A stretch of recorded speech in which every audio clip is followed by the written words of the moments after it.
we build a total capillary system where integrity plans are all in place around all the line ministries, and more than 30 to 35% of all our municipalities have now integrity plans in place. What this means is that we have not just a document, but a clear path towards identifying the risk and mitigating those risks. I think that sometimes we tend to think a lot and also talk a lot about how anti-corruption is very effective repressively, but we saw that by instilling these integrity mechanisms, by making sure that everybody that is involved in whatever procedure, be it involved with spending and financing, such as procurement, for example, we instill these elements in place. But apart from that, I think nowadays we saw great benefits of coupling with technology. And I think this alliance with technology brought a huge success, at least in our countries. In Albania, 95% of all services are offered online, which means that we totally cut the direct connection and the chain between, let's say, the individuals and those who will provide the services, which means that what we did is that nobody knows who is the one who provides the service, but they are, of course, entitled to receive the service in quality and in time. Yeah. And last but not least, I would like to mention a new flagship initiative that we have started with AI in public procurement. We aim to have a full digitized, but mainly full AI-based process, public procurement process, starting from the technical specifications, in order to make sure that there is no tailor-made technical specifications and requirement for tender procedure, up to the very last part of the procurement cycle, which is the contract control. So in that sense, I think, first of all, having proper integrity mechanisms in place, coupled with technology, it really is. And I think in our case, it has shown that is a formula for success. Thank you, Minister. You spoke a little bit about pain points. On that note, let's move on. President Manuel, following Spain's transposition of the EU directive on whistleblower protection, which was part of an OGP commitment, I believe, the Independent Authority for Whistleblowers was established under your leadership. Could you please share with us the agency's key priorities and how they support progress on opening up government? Okay. Well, thank you for having me in this wonderful panel and with such distinguished colleagues. I'm going to speak in Spanish. I think that our beautiful language needs to be strengthened. So, a partir de ahora hablaré en español. Bueno, nuestra organización acaba de nacer, nacemos de cero y tenemos esencialmente una visión con dos partes. La primera idea es la de contribuir de forma importante o decisiva a mejorar la cultura de la legalidad en nuestro país. Una cultura de la legalidad implica una creencia compartida en la importancia de cumplir las leyes, una expectativa generalizada de que los demás cumplen también con las leyes y un claro rechazo al no cumplimiento de las leyes. Entonces, reforzar esta cultura de la legalidad consideramos que es esencial. Nosotros somos una pequeña parte en este proceso, pero creemos que puede ser una parte importante, puesto que detrás de la directiva europea que promueve la legislación y la creación de organizaciones para proteger a los informantes, está la idea de que es necesario reforzar el cumplimiento de las leyes europeas y de las leyes nacionales. Entonces, este es un elemento clave. El segundo, el más amplio, es promover la ética pública. Dentro de la ética pública, la transparencia es fundamental. La transparencia es uno de los elementos fundamentales de una ética pública. Y esto va más allá del cumplimiento de las leyes, como decía la ministra. Es asumir unos estándares morales compartidos y un respeto por la dignidad humana y un desarrollo de la deliberación y el respeto mutuo. Esa es la idea de fondo también en torno a esta segunda visión que tenemos desde nuestra organización. Después, desde la perspectiva de la misión en concreto que nosotros tenemos, son múltiples elementos que están insertos en nuestra ley, pero el primero, y yo creo que el más importante, de acuerdo con cómo somos descritos y definidos, es la protección de los informantes, la protección de los whistleblowers.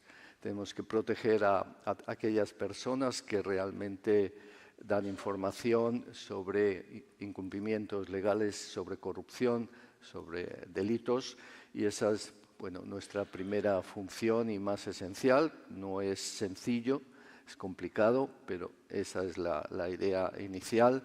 En segundo lugar, tenemos un canal externo a través del cual recibimos múltiples informaciones sobre delitos y sobre incumplimientos normativos, y nuestra labor en principio es la de hacer un análisis preliminar y tratar de definir si existen bases para una investigación en profundidad o no. Tras ese análisis, nosotros podemos remitir a los órganos especializados para que investiguen, o bien nosotros mismos hacer una primera aproximación para clarificar los hechos. En tercer lugar, tenemos un sistema de sanciones bastante potente para aquellas personas que incumplen la ley, sobre todo para aquellos que reprimen o desarrollan represalias contra los whistleblowers. Entonces, ese es un elemento fundamental, además de intentar garantizar el cumplimiento de los sistemas de canales internos que debe haber en cada organización. Entonces, en España ahora mismo todos los organismos públicos tienen que tener un canal interno para recibir denuncias, informaciones, y debe gestionarlo con una persona que tenga unos rasgos y unas características suficientemente sólidas para desarrollar esta labor, y debe ser esta persona de alguna forma protegida. Nosotros vamos a proteger a todas estas personas en las miles de organizaciones públicas que están bajo nuestro control. Y desde luego es muy importante desarrollar el sistema de sanciones como un mecanismo también de prevención. Y en cuarto lugar, nosotros tenemos que desarrollar también recomendaciones, circulares, normas de desarrollo de esta norma, de nuestra ley. En quinto lugar, tenemos que contribuir, y esta es una labor fundamental, al desarrollo de la Estrategia Nacional Anticorrupción. Tenemos una Estrategia Nacional Anticorrupción y esta Estrategia Nacional yo creo que supone nuestro marco de acción. Nosotros tenemos que contribuir a ello, y en esta Estrategia Nacional Anticorrupción, como habrán oído ya hablar de ella, pues nosotros somos una parte, creo, muy importante.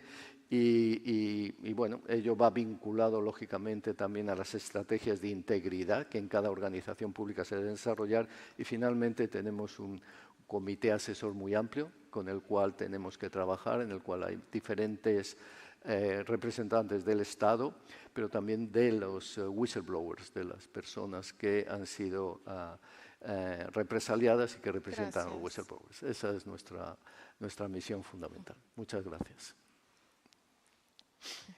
Gracias. Thank you, President Manuel. Moving over now to some of the work of the Chandler Foundation and the context being Zambia. Ruben, Zambia is currently developing its first OGP action plan, which is exciting, where anti-corruption and integrity reforms are an important domestic priority. Could you please share some lessons that we can draw from the process, and how this might be, or how the Chandler Foundation, your approach to fostering a culture of integrity across government, and in particular, government, marketplace, and communities can connect, and in particular as well, the global priorities on political integrity. So both aspects, the Zambian context, and in particular some of the priorities of the Chandler Foundation. I stole some of your time in that question. I noticed that you were moving close to the age of a seat already before the 3 minutes starts. But it's a privilege being here this morning and being part of this panel. We've been working with the Zambian stakeholders on the OGP process for nearly 2 years now. And from our vantage position, there are a couple of observations that we've made. And I would like to just cite 3 key lessons. Number one, a shared problem and shared leadership is what I'm terming it. For a while now, the burden of addressing corruption, and particularly public sector corruption, and the eroding public integrity has been placed heavily on government, and maybe rightly so. However, we need to move beyond just defining public sector corruption as a political problem. And the OGP process in Zambia has helped bring everyone on board to share not just in the desire for solutions, but in owning the problem and therefore finding the appropriate points of intervention. We cannot co-create solutions unless we are all invested in addressing the same problem. So that's the number one lesson. Shared problem should also lead to shared leadership. The second lesson is about trust building and relationship building. The OGP process in the Zambian scenario, and I want to believe right across the world where OGP has been implemented, has set in motion a process of building trust. But there's a significant difference which I'd like to bring to the discussion. Quite often we talk about restoring public trust, but what the Zambian scenario exemplifies is that we also need to build trust within the non-state actors. In a situation where we have scarcity of resources, competition is high, mistrust is equally high.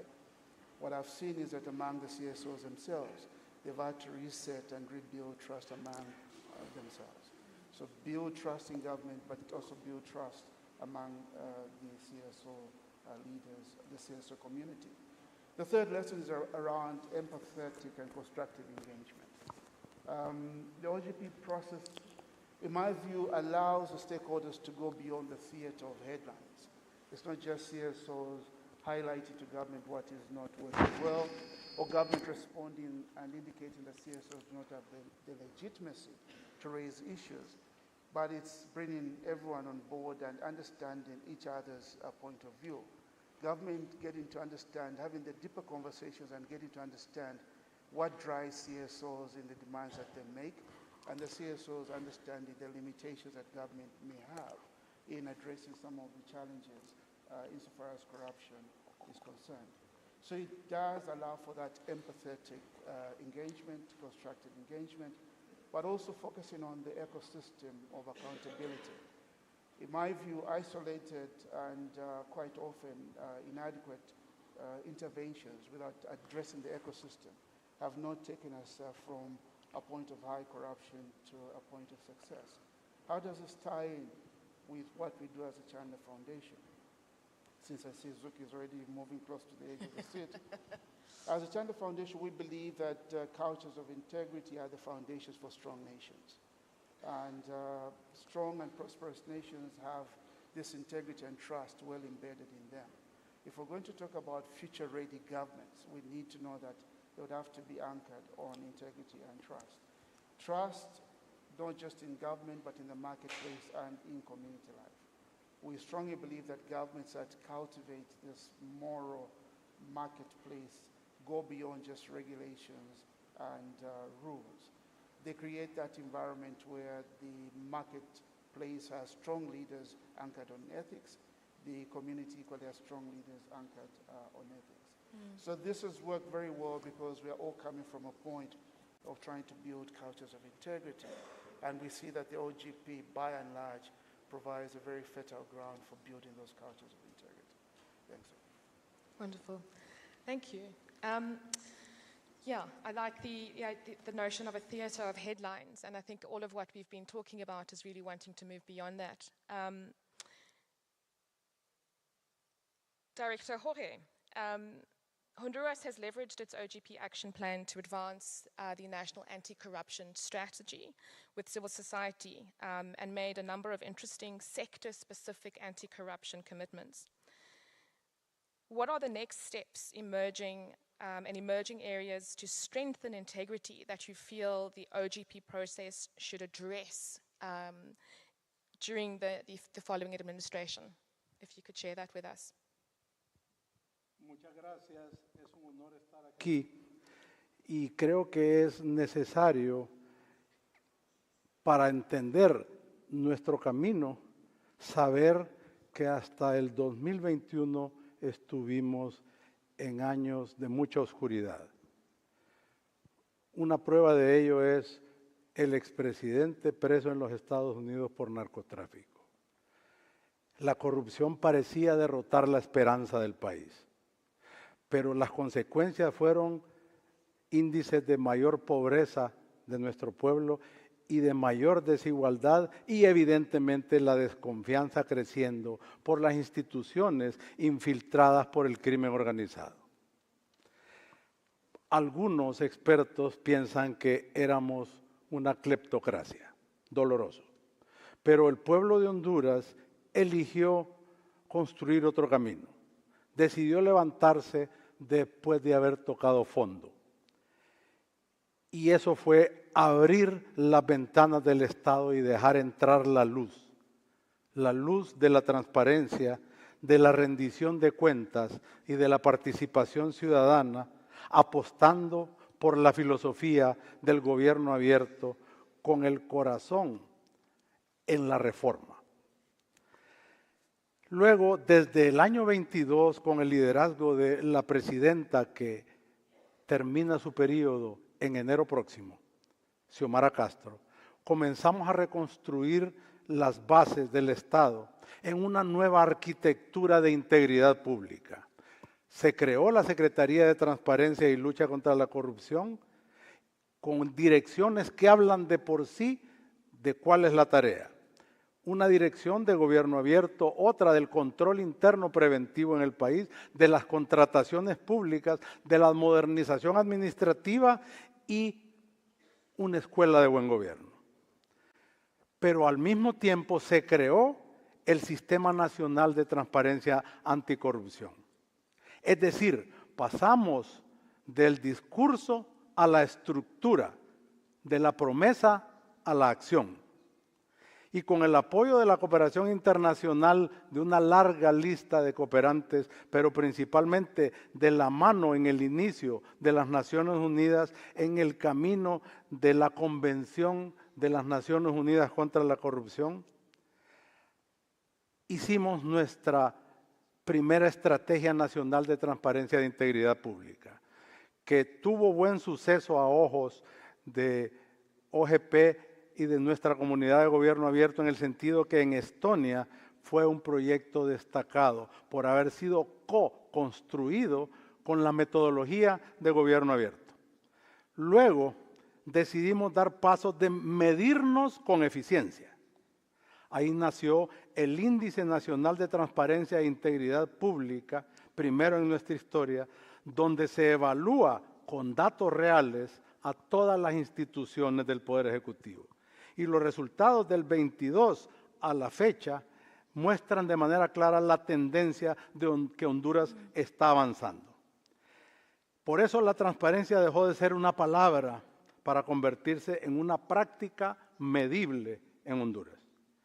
Además, creamos un sistema de indicadores para avanzar hacia los gobiernos locales y para enfocarnos en un índice trimestral anticorrupción que nos permita irnos midiendo de todas las maneras. Y es así que la integridad empieza ya a estar viva en las alcaldías del país y hay un gobierno local que están presentes del municipio de Villanueva que ya fue incorporado en la comunidad del gobierno abierto. Nosotros, ante lo que se ha discutido en los últimos días acá, tenemos claridad que debemos recurrir a la ciencia más entendida. Y por eso quiero mencionar al Premio Nobel de los Estados Unidos, Joseph Stiglitz, quien en su libro La brecha planteó que la desigualdad no es inevitable, es el resultado de decisiones políticas concretas. Y en Honduras decidimos elegir un camino político en la transparencia y esa decisión hizo el cambio. Luego, para terminar, reactivamos la alianza de gobierno abierto con la participación e inclusión de los más importantes sectores de la vida nacional, sector privado que está presente, la academia, sectores de la sociedad civil y muchos más. Y por último, de cara al futuro, en su pregunta absolutamente concreta, nosotros creemos que debemos consolidar 4 prioridades de aquí en adelante. Protección efectiva de denunciantes. Hay un anteproyecto de ley construyéndose con las Naciones Unidas.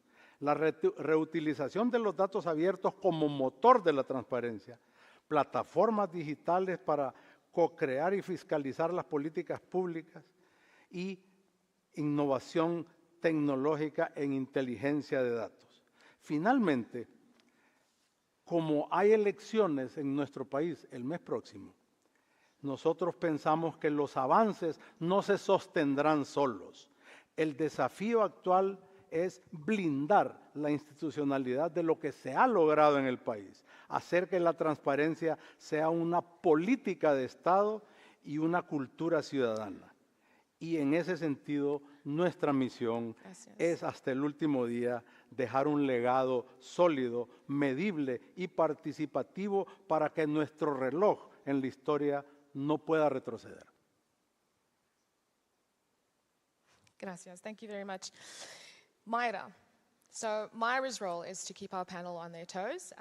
Firstly, Mayra, if you could reflect on what you've heard from our panelists, and if you could just share what you think some of the key elements that an international agenda on political integrity should prioritize for collective global action, and in particular, how the OGP as a platform can contribute to this. So a bit of provocation and a bit of reflection. Thank you so much, and good morning, everyone. Can you hear me well? Is my mic on? No? Hi, yeah, now, no? Hi, good morning, everyone. It's really a pleasure to be here. I think our panelists covered a lot of ground. I want to pick up on something specific that was mentioned until now, that is the use of AI and technology. I think in the last days we have heard a lot about that. And of course, we have been discussing AI and technology as a solution, no, to corruption and to increase transparency, reduce the opportunities and the risk for corruption. But I think it's also important to keep in mind that AI itself can be manipulated. So we should also be here discussing what we need to have in place to ensure that we know the algorithm, what is the transparency that needs to be there, what are the controls that need to be there. And we at Transparency International recently published a working paper that talks exactly about the corrupt uses of AI. And I think this is also an important discussion for the OGP community. But I actually wanted to talk about something that I didn't hear a lot in this panel. So it's more a reflection, perhaps, of why we don't talk so much about these issues. Because when we talk about public integrity, we need also to talk about political integrity. And political integrity, by political integrity, I mean lobbying rules. I mean political party funding, conflict of interest. We need to be able to understand why certain decisions are happening, on behalf of whom, who is influencing, who is funding political campaigns. And these, unfortunately, are topics that don't make it to the international discussion. It's not common to have those international fora. And this is also true for the OGP, unfortunately. So we looked a little bit at the action plans and the commitments that have been made by countries that are members of the OGP in the last 15 years. There are close to 900 commitments made. And we looked specifically on these topics I mentioned. And those are topics really important also if we care about democratic decline, if we care about enhancing trust in government. So, unfortunately, there were only 18 countries that made commitments on lobbying. We're talking about 30 commitments on lobbying in the last 15 years, and only 16 countries that made commitments on political party funding. 25 commitments only in the last 5 years. And it's not because these issues are not a problem. These issues are actually a big problem in most of the countries. An analysis that we're going to publish very soon, we looked at political finance data across 126 countries in all regions except for Europe, so in Africa, Asia Pacific, Latin America. And we found that in those 126 countries, only 27 countries have some political finance data that is published online. So if you want to know who is funding your candidates, you're not able to do in the great majority of these countries. And we're not even talking about good quality data or good formats to look at. So it is a really big problem. And if we look back at only OGP members, OGP countries, we have a similar reality. So only 22 OGP countries, 22 OGP countries do not publish any political finance information online. And just about half of the OGP countries keep a public register of donors to election campaigns. So what can OGP countries do? In the last days, I also heard a lot the importance of connecting OGP with other global fora, of other initiatives. We have the UNCAC COSP upcoming, and this is a really good opportunity for OGP countries to come together and think, how can we strengthen the international standards in this area? And in particular on political financing, you saw Norway announced an initiative, a new resolution for the COSP on political party funding.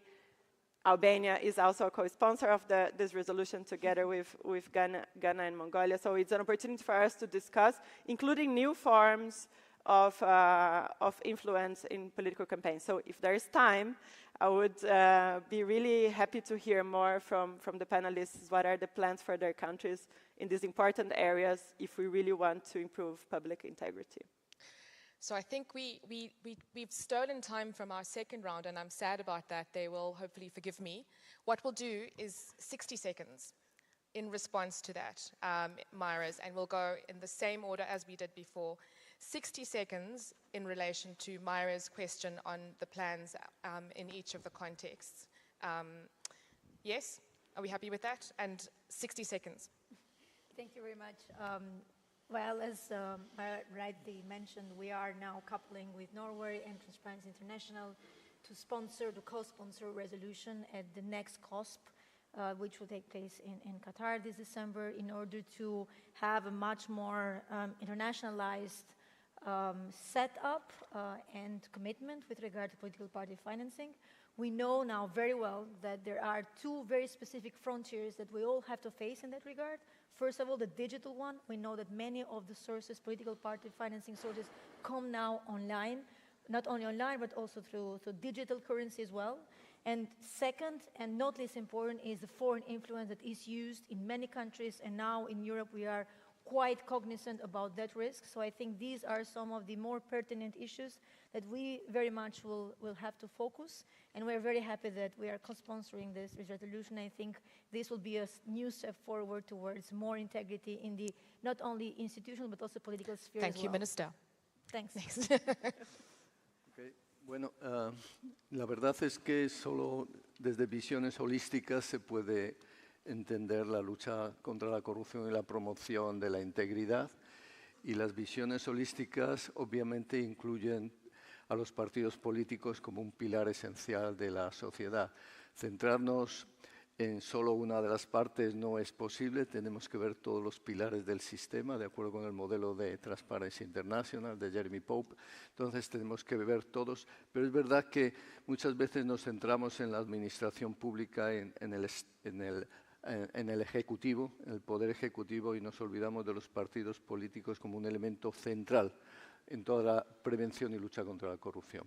Nosotros en nuestro país, la verdad es que hemos desarrollado normas para prevenir la corrupción en los partidos políticos bastante extensas. Tenemos un sistema de financiación de los partidos políticos que está muy centrado en la recepción de fondos públicos. Eso reduce, por una parte, la posibilidad de influencia privada, pero al mismo tiempo genera problemas de elitismo en los partidos políticos y la dificultad de nuevos partidos de surgir.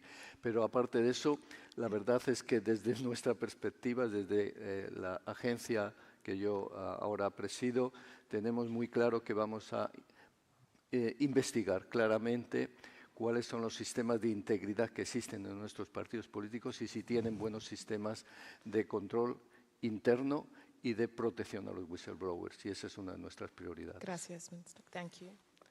Ruben. Thank you very much. I hope this is on. Yeah. Transparency International Zambia, which is an integral member of the OGP process in Zambia, has been doing work on political financing for the last couple of years. Quite recently, they've engaged political parties on this matter, as well as relevant stakeholders. They've been pushing for necessary legislative reforms. They've done work around electoral campaign financing. And it's a desire that, as part of the commitments under the anti-corruption and integrity priority area for the National Action Plan, some of these aspects of political financing will be reflected in the final National Action Plan. Thank you. Thank you. And last but not least, Director.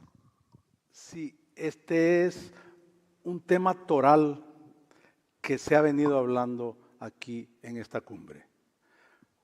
La desconfianza de la ciudadanía está poniendo en peligro la democracia que tal como la conocemos en esta parte del mundo.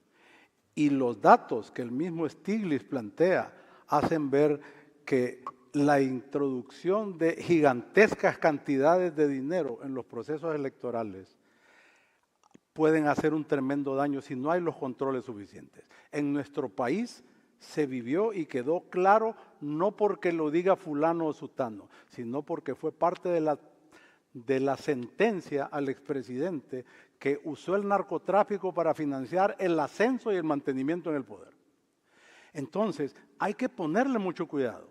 En nuestro país ya existe una unidad de política limpia y se revisan más o menos esas cosas. Se está avanzando, pero también tenemos que revisar el sistema de financiación de los partidos en la lógica general, porque hay países donde el Estado da los recursos para que no sean en los medios de comunicación el que tiene más dinero, que haga más bulla y logre mayores simpatías en una desigualdad democrática. Por lo tanto, esos controles no podemos a veces hacerlos solos en países pequeños. Necesitamos la comunidad de gobierno abierto y toda la transparencia en el mundo para juntarnos y hacerle frente a lo que ya es un problema global. Gracias. Gracias.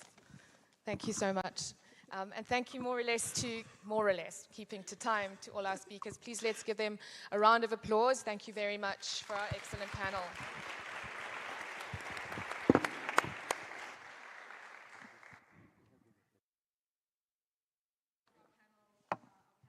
Rotate, and we're going to welcome our next set of speakers onto the panel to join me.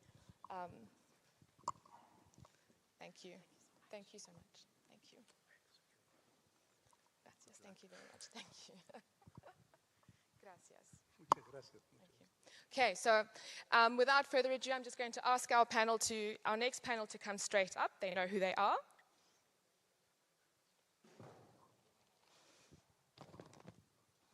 Let's give them a warm hand of applause. Thank you. Welcome.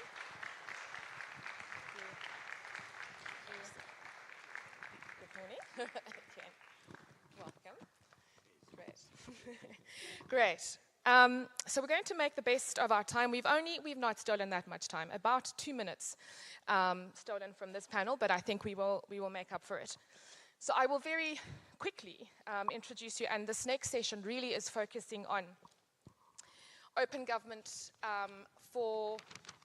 coalition building, which is a passion of mine, and that's what we're really going to focus on. So I'm going to very quickly introduce you to our panel and then hand over to them. And as you can see, we can also read a little bit further on their backgrounds. We've got Viktor Pavluchek, the head of the National Agency on Corruption Prevention in Ukraine. We have Mariam Galsten, Head Commissioner Corruption Prevention Commission in Armenia. Then we have Jose Luis Rodriguez Alvarez, President of the Council for Transparency and Good Governance in Spain. We have Danela Newman, who's the Civil Society Engagement Lead of UNCAC, the UNCAC Coalition. We have directly next to Danela, we've got Olusoji Apampa, who's the Managing Director and CEO of the Convention on Business Integrity in Nigeria. Directly next to me, we have Gary Pina, who is a civil society member of the Multi-Stakeholder Forum, or the Steering Committee of the OGP in South Africa. A great panel once again, a good range of speakers from across the world, and I'm quite excited for us to begin. Are you excited?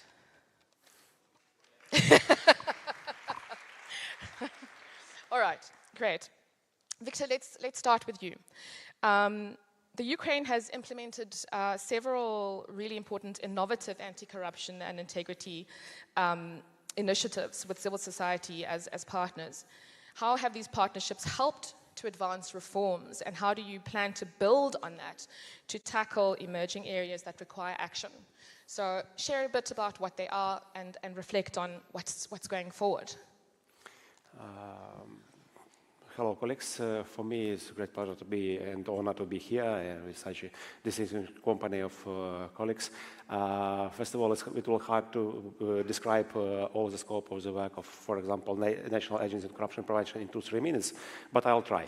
And it's really interesting to hear every time what's integrity and accountability and all the scope of work of different agencies. And unfortunately, my agency, National Agency on Corruption Prevention, has about 20 functions coping all of that, even checking reports of political parties, like it was mentioned by Myra, starting the transparency register since September 1st of this year, whistleblower protection, having possibility to pay first reward for whistleblowers for claiming about corruption, and it was about, the biggest was about $350,000 for claiming about corruption last year. And if we will talk about overall achievements of Ukraine, I want to say that the issue of integrity is not only the issue of openness, transparency. Now it's Ukraine's issue of matter of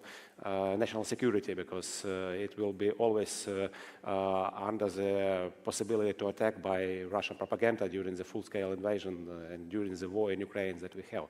And but nevertheless, having such severe circumstances in Ukraine, we are wholly transparent. We renovated the process of submitting one of the most biggest achievements of Ukraine. We renovated the process of submitting asset declarations.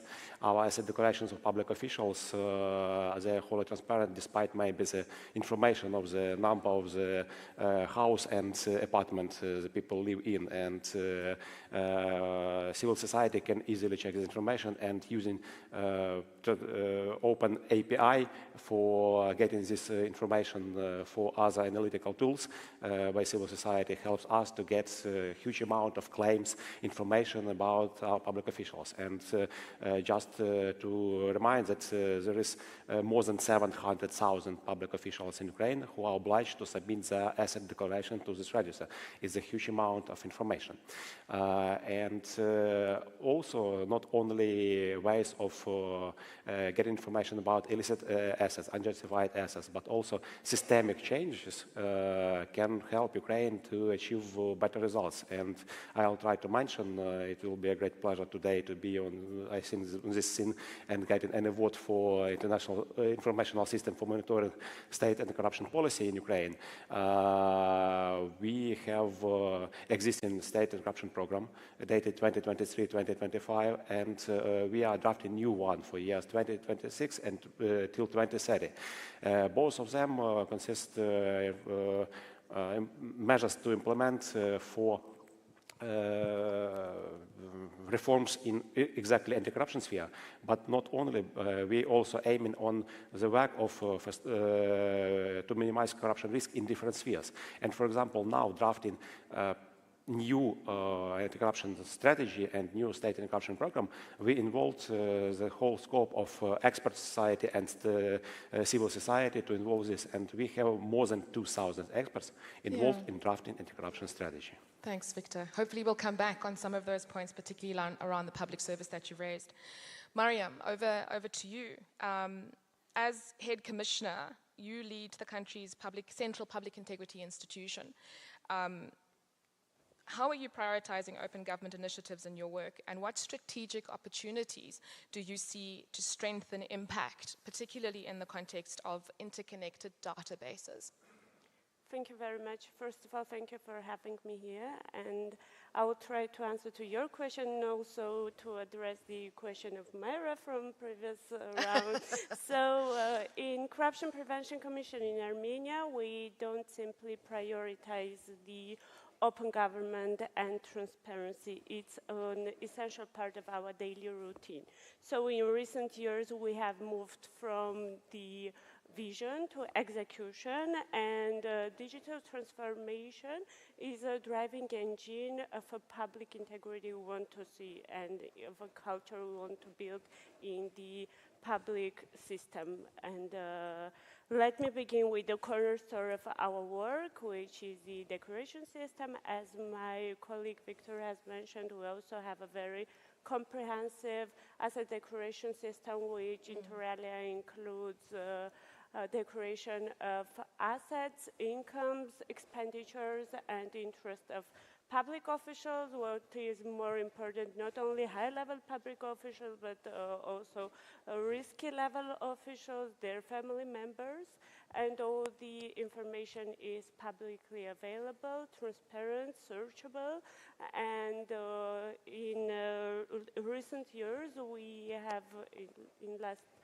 in 2023, we have built a new system, which, as a declaration system platform, which empowers us to have an automated generation of data from previous declarations, automated generation of declarations for persons to fill it and to get notified that they have an obligation to fill the declaration, and interoperability with other state databases. And for example, currently we have 65% of data automatically filled from other databases, but we are trying to expand the connections and to ensure that no effort is done by officials and their family members to fill the declaration. Only the cash will be filled by them. So, and the other tool is an open API. As a colleague also mentioned, we are also allowing our civil society, investigative journalists to track themselves the data and to analyze all the declarations. And as I mentioned, we are working on continuously expanding all these features. And same vision we have in relation to the political party financing, and in recent year, this year, digital platform for disclosure of political party finances has been established, and now all the data of the reports of political parties and the declaration of board members are transparent and publicly available. And so the public can track the donations of the political parties to see how the property of the political parties is made. So our next strategic step is the launch of a unified integrity dashboard, which will include the asset declaration, conflict of interest regulation will be connected with the procurement system, and gift registry, political party finance. We will have all the data within one platform to ensure that the tracking is more effective, and also there is less room for discretion and manipulation. And last but not least, yes, we are pretty much sure that we can do all this thing without changing the mindset. That's why we have launched an e-learning platform for public officials to ensure that the culture and the mindset is changed. And CPC may be young, but we are bold, and we hope that with the openness, with trust, and with integrity, we can build, we can empower change, and the Armenia can be a true model of open government. Thanks. I know there is so much more we could cover for across the speakers, but President Jose, leveraging your council's important mandate, which is about ensuring access to information, Could you share some ways that you are strengthening integrity and ethics, and how in particular are you doing this in partnership with civil society or citizens? Thank you, Suki. Good morning, everyone. Voy a hablar en mi lengua, en el castellano. El Consejo de Transparencia, para aquellos que no lo conozcan, es una autoridad independiente que ejerce varias funciones, pero quizás las dos más importantes son, por un lado, que supervisa el cumplimiento de las obligaciones que la ley impone a los organismos, o sea, las entidades públicas, obligaciones de publicidad activa, de transparencia, y por otro lado, garantiza el derecho de todas las personas a acceder a la información pública. En esta segunda función ejerce una actividad similar a la de un órgano judicial, pero en un procedimiento administrativo muy breve y gratuito, sin costes. Aunque es una institución joven, acabamos de cumplir 10 años y no disponemos de los medios necesarios, creo que con estas dos funciones el Consejo está contribuyendo de una manera muy relevante a fortalecer la integridad y la ética pública y a mejorar las condiciones para participación política de los ciudadanos y también de los grupos sociales, ¿no? En un foro como este no necesito subrayar la importancia de la transparencia para estos dos fines. Es de sobra conocido que las prácticas ilícitas y la corrupción anidan y crecen allí donde hay opacidad, y la transparencia, en la medida en que reduce las zonas de oscuridad, limita las posibilidades y limita el margen para actividades irregulares. Por lo tanto, contribuye a generar entornos de decisión que están presididos por la integridad y por la rendición de cuentas. Y por otra parte, el acceso a la información es un requisito esencial para que la ciudadanía pueda participar activamente en los asuntos públicos. Siempre lo ha sido y en el contexto actual de proliferación de la desinformación adquiere todavía más importancia poder acceder a una información pública, verificada y confiable. Pero es indiscutible que para que la transparencia sea real y sea efectiva y pueda servir a estos dos fines, no basta con establecer obligaciones y reconocer derechos en las leyes. La experiencia nos ha enseñado muchas veces que las obligaciones legales solo se cumplen plenamente si hay mecanismos de supervisión y de control. Y también nos ha enseñado que, por muy ampliamente que se reconozcan los derechos en las leyes, estos van a ser solo plenamente eficaces si existen órganos independientes que los garanticen, ¿no? Y es cierto que la garantía última de los derechos y del cumplimiento de las obligaciones corresponde a los órganos judiciales, pero ¿qué ocurre en la práctica? En la práctica, la vía judicial es costosa y además es muy lenta. Y el derecho de acceso a la información requiere una protección ágil, breve, porque la información pierde valor con el paso del tiempo. Y de ahí que sea muy importante que exista en el sistema de integridad y en el sistema de garantías de un Estado órganos independientes que garanticen el derecho de acceso a la información en un plazo breve y en un procedimiento ágil, sencillo y, sobre todo, sin coste alguno para los ciudadanos, ¿no?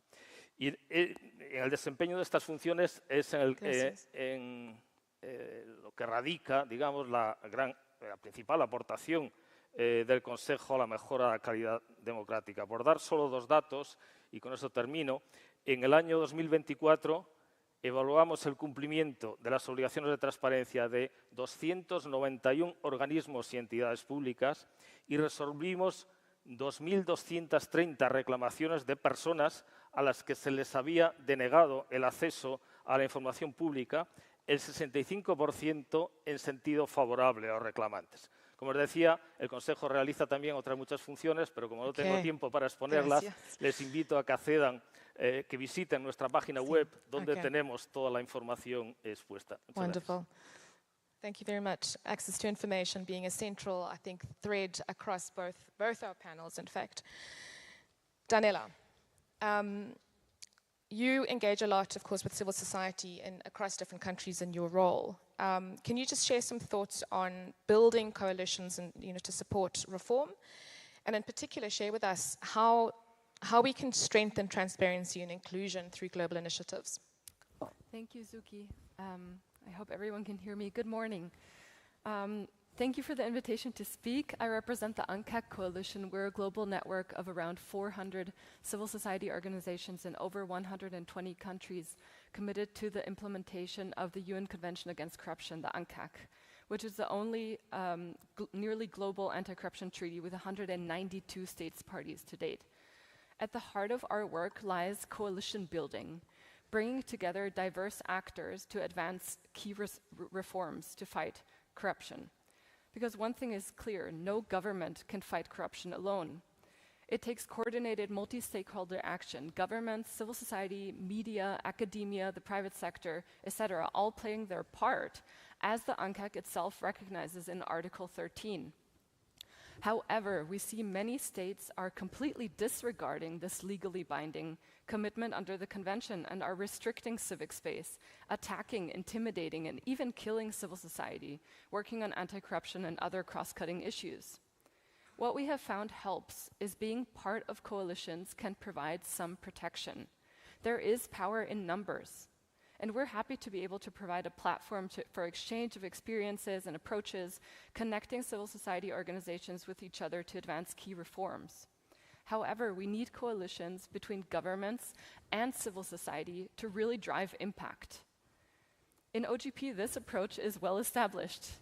In UNCAC processes, it's still a work in progress. That's why we focused so much on promoting transparency and meaningful participation in UNCAC implementation country reviews and fora, ensuring that civil society can engage constructively in identifying problems, proposing reforms, and following up on implementation. A good example of what coalition building can achieve is the UNCAC IRM initiative, which was launched by the UK government in partnership with the UNCAC Coalition and OGP in 2023. Through collective advocacy with governments and civil society, we succeeded in getting more than 60 states to commit to 3 key principles: transparency, inclusiveness, and participation in UNCAC country reviews and their follow-up, and inclusion of this in OGP national action plans. This was a major milestone adopted at the 10th COSP in late 2023, including states not part of OGP. Our takeaway from this experience, building coalitions works. When government, civil society, and international partners align on a common goal, real commitments follow. But commitments on paper are not enough. We must ensure implementation in practice. That's why our coalition is now focused on the next big opportunity, strengthening the next phase of the UNCAC implementation review mechanism. This mechanism currently lacks a structured follow-up process, like in OGP, meaning OGP actually does have this, we're learning from OGP, meaning there's little accountability in UNCAC implementation reviews, where countries actually implement the recommendations that they received in previous reviews. Yeah. Negotiations on this next phase are ongoing, with a resolution launching it expected to be adopted at the next COSP in December. For us, it's crucial that this next phase of the IRM be more transparent, more inclusive, more efficient, and more effective, with meaningful opportunities for civil society participation and public access to information. We're working closely with our global network to advance these reforms. Over 400 NGOs, academics, and so on have already signed an open letter calling for a stronger and more inclusive next phase of the IRM. And we're also working with the UN Geneva Fora, resulting in an unprecedented support from UN special rapporteurs, also calling for greater transparency and participation in this process. So today we call on all OGP governments, and I'm finalizing, which are also UNCAC states parties, to stay true to their commitment to open government by actively participating in the next round of negotiations on this resolution on 5th to 7th of November, and speaking up for civil society inclusion and transparency in the next phase of the review mechanism. Finally, other ways of OGP and UNCAC synergies, including follow-up on resolutions, on UNCAC resolutions in OGP national action plans. There are so many resolutions on crucial topics, on whistleblower protection, on public procurement, on gender and corruption, and as we heard, on political finance transparency as well. And finally, my last sentence, I promise, Suki. The stronger the UNCAC process globally, the stronger our shared efforts to advance key reforms also nationally and locally. So let's all join together in a coalition to advance reforms. Thank you. Excellent, great. Thanks, Daniela. There's no better forum than this to make strong and concrete calls in terms of coalition building. Thank you. Let's move over to a little bit on business. I think the private sector, for me, certainly is an area of fascination. As the incoming state co-chair of the OGP in Nigeria and bringing in the perspective of the private sector, Olusoji, could you just share why you consider it important to engage the business community in integrity reforms and just talk about some actions and reforms in relation to your sector? Okay. Thank you very much for inviting me on this panel. The first statement that I would make is that you cannot ignore the power of the private sector. All over the world, the private sector, some of them are getting more powerful than states. Yep. And their influence, both positive and on the destructive side, is what we're having to live with. So if you don't have the private sector at the table, it's a very important constituency that you've left out. Second reason, in a place like Nigeria, where we have struggled with issues of dealing with corruption perception, the private sector seems to know exactly how to deal with it when it affects them. The Maritime Anti-Corruption Network came together, partnered with the government of Nigeria because of the UK Bribery Act that made failure to prevent bribery an offense. And because they could get locked up in the UK, at least prosecuted in the UK for these sorts of things, they decided to become part of the solution.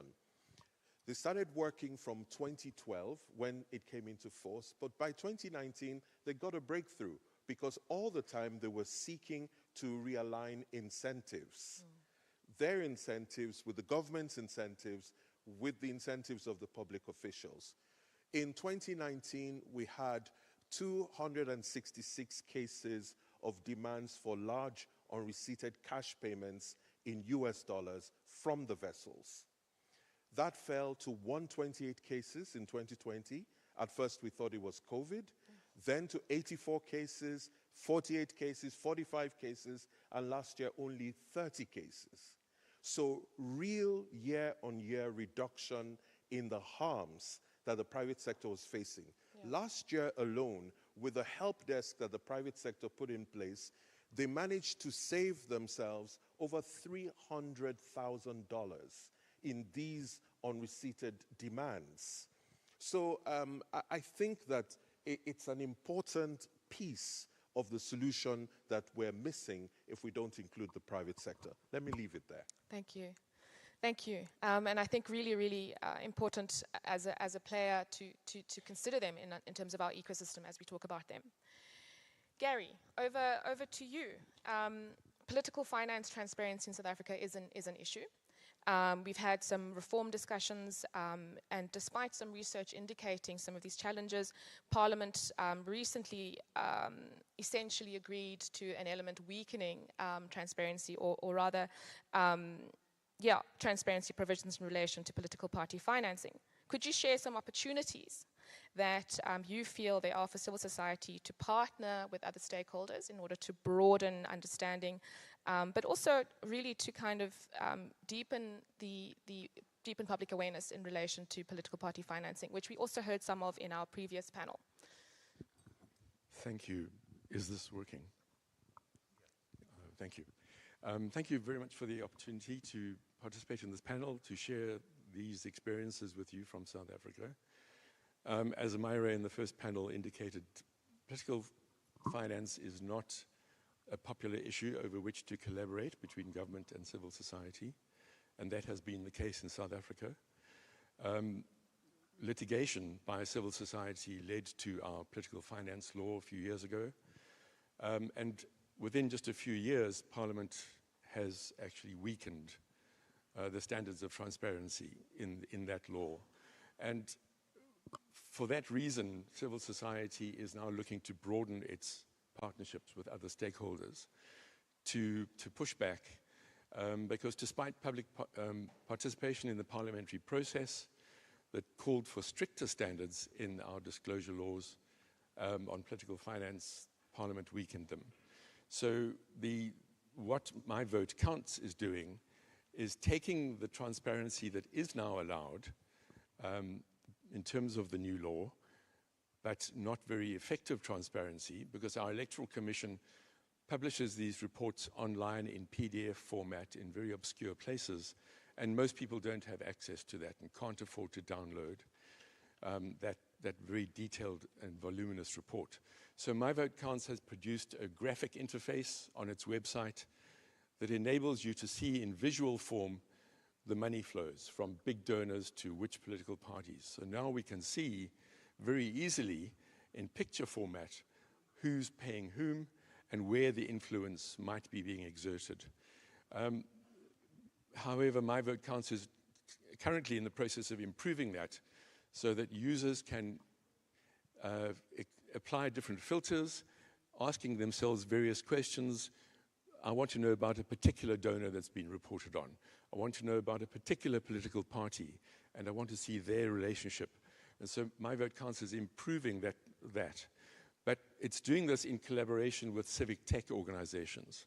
So it can't do it alone, so it's relying on that partnership. It's also now building a partnership with the South African National Editors Forum to train journalists to report on this very complex law and these very obscure relationships, because most political funding is still not disclosed. We're finding, for example, that the largest political party received 80% of its funding in the last financial year from other sources that it didn't have to disclose in terms of our party financing law. So it needs investigative journalists to dig into that and find out what are those other sources, should they be included in the legislation. And then another initiative that My Vote Counts is undertaking is picking up on some work that I did some years ago with another NGO, which is to look at political parties' governance, internal governance. Do they disclose how they select their leadership? Do they disclose their political platform? Do they disclose how they choose candidates? And then, because all of this is really required in terms of a number of African Union instruments of transparency, so that we can have elections that are credible, that have integrity, but we cannot do it without that information being publicized. So My Vote Counts is entering into partnerships with political parties to, in terms of these global standards, continental standards, to share this information and to educate the public as to what they should be able to expect from political parties when they gain power. Okay, wonderful. Thank you. Yeah. Thank you for that, Gary. And with our remaining few minutes, I'd really like to give a chance to our panel. We were given a little bit of space to be a little bit provocative, so I would really like to hear from the panel if we really have a few minutes, less than 5, a question or a provocation to throw back to a fellow panelist or to the panel, and I will cut it in between or even before it's done if we must. But any provocations, go ahead. Thank you. Yeah, a quick one for Albania. I was very impressed to hear of the extent they had gone to for corruption prevention. The fact that they're using standard operating procedures and creating integrity plans for every single area of the government. That is very impressive. That was how we managed to reduce the cases in Nigeria. It was through publishing those SOPs as well. Wonderful. I like that, and I think the theme carrying itself through. We can't have the response to Albania on the panel because, but I do see Mariam. Do you want to share a provocation? Thank you. Yes, I want to ask a question to my Nigerian colleague because we are often afraid and cautious to intervene to the business and to set standards of integrity rules for businesses. And my question is how business reacts to the public integrity rules and whether there are any balance and regulations of state integrity rules that are also applied in relation to the businesses as well in Nigeria. Okay, very quickly, all over the world, business doesn't react well to regulation. That's the first thing you need to understand about business. But business reacts very well to risk to their profits. Yeah. So whatever it is, if you can frame it in the light of a risk to their continued growth or their ability to sustain the profits, you will catch their attention. And if you can keep that as the reason for whatever it is you're asking them to do, you will get some of them complying. Yeah. Yeah, excellent. One last provocation before we close. Thank you. Más que una pregunta, quería hacer un añadido a mi intervención inicial, simplemente para precisar que el Consejo de Transparencia, como he apuntado, al ser un órgano que tiene una función cuasi jurisdiccional, tiene una capacidad limitada de actuar conjuntamente con organizaciones de la sociedad civil. Pero en España tenemos organizaciones de la sociedad civil que son muy activas, que están continuamente intentando mover, avanzar los límites del derecho de acceso a la información pública y cuando no tienen una respuesta positiva de las administraciones, buscan la protección del Consejo de Transparencia. Y la mayor parte de las veces, como tienen razón, aplicando la ley, se la concedemos. En este sentido, el Consejo de Transparencia es también un actor de respaldo de la actividad de las organizaciones de la sociedad civil. Wonderful. Thank you. I think it is actually very fitting that we end off on a Spanish input for our panel. Very fitting. Thank you so much. And I really want to say thank you to our panel for really great interventions for both our entire panel. And I think we've heard the linkages. We've heard the emphasis around the importance of coalition building. We've heard the emphasis on needing to ensure that we don't leave any stakeholders behind and in partnering with a range of coalitions. I won't be able to get through everything we need to get through, except to say really it is, I think, an affirmation of the importance of multilateral, multi-stakeholder work. It is an affirmation of the fundamental need. In our first panel, there was the link also made to the social justice agenda, the bottom line being transforming lives, whether it's access to information, whistleblower protection, and everything we've spoken about across our panels. Really great set of speakers. Thank you for your interventions, and thank you for, more or less, I think, keeping to time before we get kicked off. I also just want to say thank you for your attention, and I hope that you will be able to engage with our speakers in the hallway at tea time at lunch. Thank you, everyone. Well done.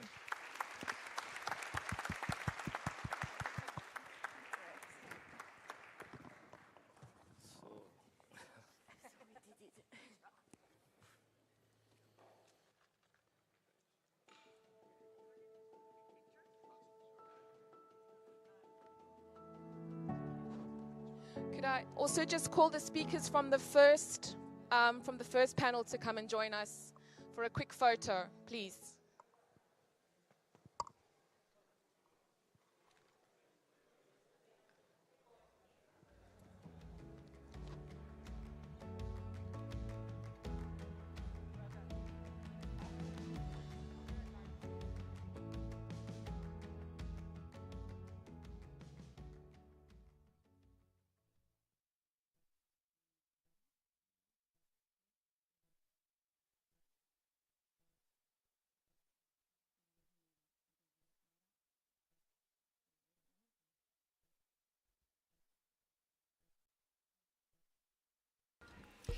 Please remind that the next high-level panel on open justice will begin at 10:30. El panel de alto nivel sobre justicia abierta comenzará a las 10:30.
El panel de alto nivel sobre justicia abierta comenzará en 5 minutos. Por favor, tomad asiento. The high-level panel on open justice is about to start. Please take your seats. Please remind that in order to be able to listen to interpretation, you need to use your own devices, connected to your headphones and logged into the interpretation app. Interpretation will be provided remotely. Recuerden que para poder escuchar la interpretación deben usar sus propios dispositivos, conectados a sus auriculares y permanecer dentro de la aplicación para la interpretación. La interpretación se hará de manera telemática. Las instrucciones se muestran en pantalla. Instructions are shown on the screen.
El panel de alto nivel sobre justicia abierta va a comenzar.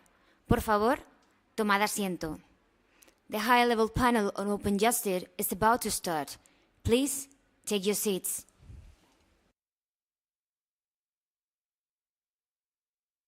Everyone, thank you for being here and welcome to the high-level panel on open justice. It's a great pleasure to be here with you this morning. My name is Maaike de Lange. I work in the OECD Public Governance Directorate, where I lead the work on justice and the rule of law, which is grounded in the OECD recommendation on access to justice and people-centered justice. And that recommendation is the culmination of 10 years of work on justice with OECD member and partner countries.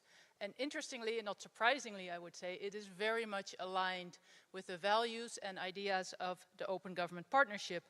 Open government, openness, transparency, accountability, and an open attitude to learning and improving the justice sector and public governance in general. So it's really my pleasure to be here, building on this strong partnership also between OECD and OGP. And justice is actually one of the most popular areas of work in the OGP context, and the number of justice commitments is growing, continues to grow. We had an excellent panel on Tuesday here, where some of this work by OGP national members as well as local members was presented. We're here today also to relaunch the OGP Coalition on Justice, which is a group of OGP members who are working on the Open Government Challenge on Justice. And I was told there will be printouts of the terms of reference in the room. I don't see them, but if anyone is in the room who is interested to learn more about the OGP Coalition on Justice, please do reach out to us after the session. Without further ado, I would like to turn to our panel. We have a distinguished panel for you who will speak to us. And I will start with Mr. Mauricio Silva Canquino, Judge of the Supreme Court of Justice of Chile. It's an honor to have you with us. And my first question to you would be about the work that your Supreme Court has been doing in opening the justice system in Chile, and whether you could share some of your experiences as well as a concrete example of how you have worked on open justice. Okay. Primero que nada, voy a hablar en español y tenemos poco tiempo, voy a ir a los casos, a los ejemplos. Creo que es ingresar al quinto plan de acción de gobierno en nuestro país. Esto fue en el año 2020 y eso nos ha permitido cimentar el Estado abierto de Chile ya desde entonces y que se concretó después en el año 2023. El año 2022 recuerdo que desarrollamos un plan de sensibilización funcionaria e instrucción sobre los principios de justicia abierta. Eso lo hicimos el año 2022 y esto tuvo una aprobación de más de 10.000 funcionarios, lo que de todos los estamentos y que significaba en porcentaje el 89% del total existente en ese momento. De manera que fue verdaderamente un éxito. Para el año 23, como adelantaba, conformamos la Mesa Nacional de Estado Abierto y ahí el líder de Estado Abierto es el Ejecutivo y nosotros, el Poder Judicial, junto con el Congreso Nacional y también, es decir, los parlamentarios en general, y también la Contraloría General de la República, la red académica de gobierno abierto y las redes de organizaciones civiles, formamos parte de esta mesa nacional. Y además, como observadores, también formaron parte ya el PNUD y también la CEPAL. Y cuarto, yo no sé si alcanzo, ¿qué esperamos para el año 26? Simplemente esperamos crear los mecanismos o desarrollar mecanismos subnacionales para que, basado en la justicia abierta, ¿no es cierto?, esto tenga la aplicación en los territorios de lo que hemos diseñado para la nación entera. Entonces, pero ir acotando esto en los distintos territorios. Y para estos efectos nosotros contamos naturalmente con la ayuda de las comunidades, de la comunidad ciudadana, en fin, y de sus distintas organizaciones. Eso podría decir al respecto. Brilliant, thank you so much. And I think that's a very inspiring example of how different actors collaborate. We call that, of course, a whole of society approach in OECD context, also in OGP context, not only between the executive and the judiciary, but also between national, local level, between government and civil society. So thank you very much for sharing that. And maybe if you could say a few words on the coalition, the coalition, the OGP Coalition on Justice, which, as I mentioned at the start, we're relaunching here today, and what kind of actions you would recommend for other countries and what your hopes are for the coalition. Bueno, en la misma línea, diríamos, de los términos de referencia que promueve la coalición, recién estamos integrados justamente a la coalición, cosa que es un honor para nosotros, lo destaco. Fortalecer la independencia, la transparencia, o sea, los principios básicos, la rendición de cuentas y también la capacidad de respuesta de las instituciones ante la comunidad, es decir, hacia diría yo, hacia la sociedad en su conjunto. Eso sería lo principal. Buscar también la incorporación de determinados enfoques participativos. ¿Para qué logro? Para el logro de que las políticas y los servicios judiciales, en cuanto a su diseño, puedan tener una conversación directa con la gente, digamos, con el ciudadano. Eso significa que entonces que ellos tengan la posibilidad de tener un acceso adecuado a la justicia. Ese sería uno de los ítems importantes. Y también tenemos en cuenta la acción de favorecer los espacios de encuentro, que también son de colaboración, uno de los principios también de la justicia abierta y de innovación para impulsar ideas conjuntas a través de distintos esfuerzos, como por ejemplo el trabajo en red, la inteligencia colectiva, etcétera. Fortalecer también la relación entre los estados y la sociedad y las organizaciones de la sociedad civil, fortalecer eso, fortalecer la relación del Estado con la academia y fortalecer en general los lazos con las distintas instituciones que se mueven dentro del Estado o bien alrededor del Estado en Chile. Y en definitiva, utilizar las capacidades disponibles de la comunidad, digo porque de esta manera uno busca recuperar, y en este momento es muy importante, yo creo, las confianzas que se han ido debilitando, por no decir perdiendo muchas veces, entonces se están debilitando yo creo que en muchos países, pero también especialmente en el nuestro, del que puedo hablar con toda certeza al respecto. Y eso es una manera también, y termino con esto, de acercarnos un poco más al ideal, de una sociedad que sea más justa, evidentemente, una sociedad que sea más libre, y también que tenga digamos, una dimensión democrática más fuerte, más fuerte y más sostenible. Eso podría decir. Muchas gracias. Thank you so much. I'm sure we would all love to hear from you about these experiences for much longer. So I encourage everyone who would like to learn more about the important work that's been going on in Chile to look it up. I would like to thank the Supreme Court of Chile for their leadership in taking on this responsibility in the context of the OGP Coalition on Justice. And then I would like to turn to our next speaker, who is the co-leader of this OGP coalition, Catherine McKinnon, who is head of the Access to Justice Secretariat and Justice Canada.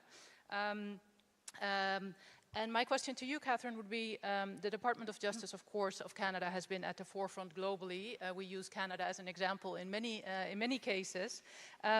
Could you tell us a little bit more specifically on the concrete actions and commitments that Canada has taken on towards more open justice and people-centered justice? Thank you, Micah, and good morning, everyone. It's an honor for me to be part of this important discussion today. I appreciated hearing about Chile's ambitious initiatives. Thank you, Minister Silva. And I'm looking forward to hearing more from our other esteemed panelists. I'm pleased to share some examples of the work that Canada is doing to promote a people-centered approach to justice. Justice Canada's Access to Justice Secretariat, where I work, was created in 2019 with a specific mandate to serve as a focal point and champion for the very specific objective of advancing people-centered justice. 2019 was also the year that Canada hosted the OGP Global Summit in Ottawa. And Justice Canada actively participated in that event and was a founding member of the OGP Coalition on Justice, which was formed when the summit closed. Coalition members agreed to work together to accelerate ambitious reforms and commitments aimed at achieving open, accessible, and inclusive justice systems. And there's also an opportunity for members to connect bilaterally to share learnings on mechanisms to advance people-centered justice. In keeping with our participation on the coalition, following the 2019 summit, Justice Canada proposed the inclusion of its first open justice commitment in Canada's 5th National Action Plan on Open Government. Our commitment to people-centered justice was central to the justice proposals that were included in our National Action Plan. And we organized the justice theme around 4 pillars that support a people-centered approach. These were collecting and sharing data, identifying and sharing promising practices, advancing legal literacy and empowerment, and fostering partnerships to advance access to justice.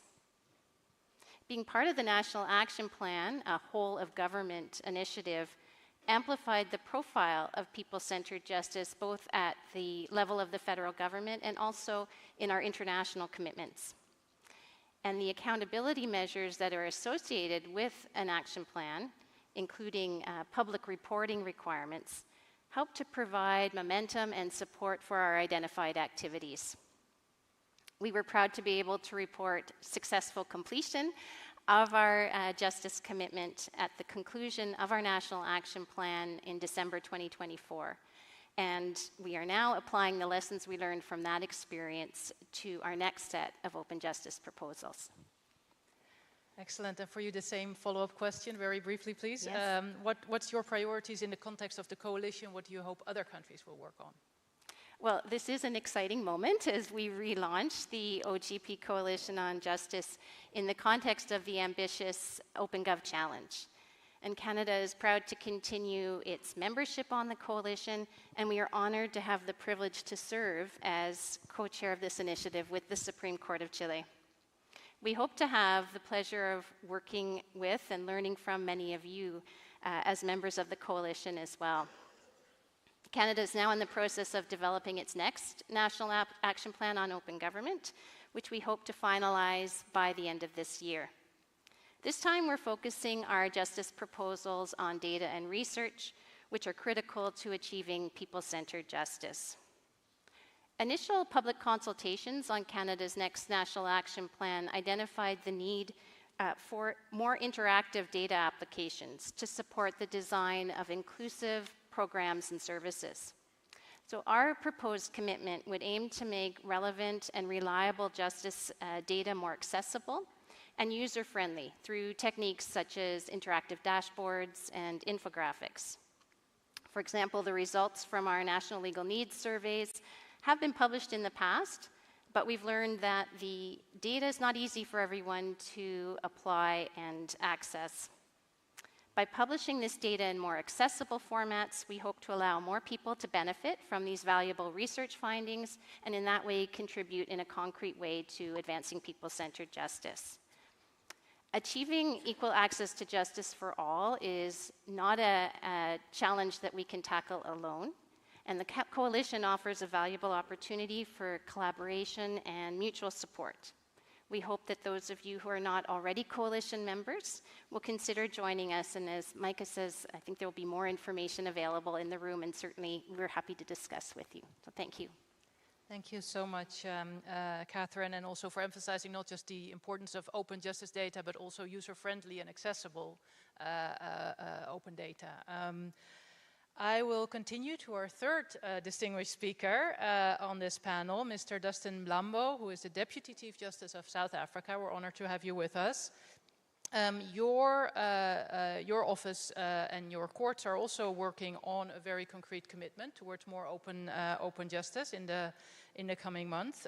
So could you please describe to us what really the problem is that you're trying to address, how you're going about it, and also, and that's my second question, I will ask them both in one go, what really are the results and the impacts that you expect from this commitment?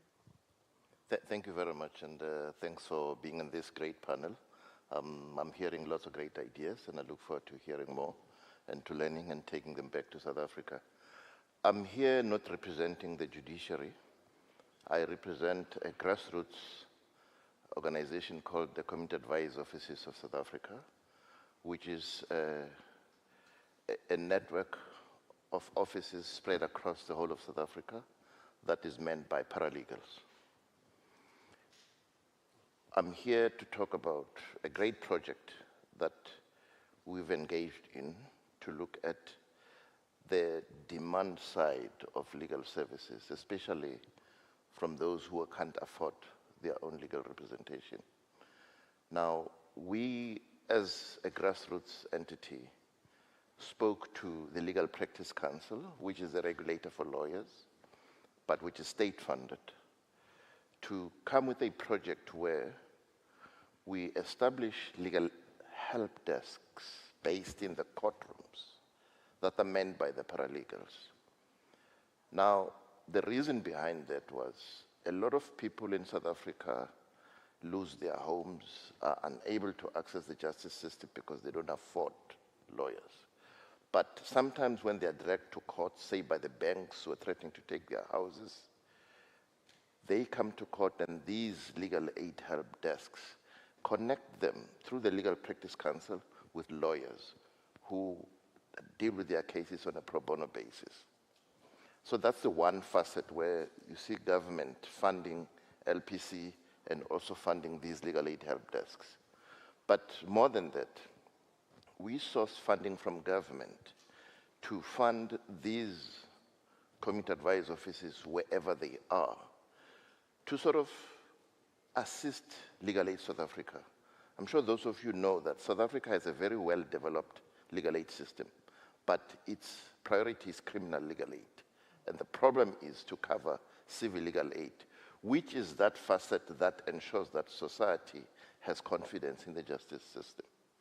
So through this project, we have help desks in Gauteng, which is the most populous province in South Africa, and which also houses the busiest courts in South Africa.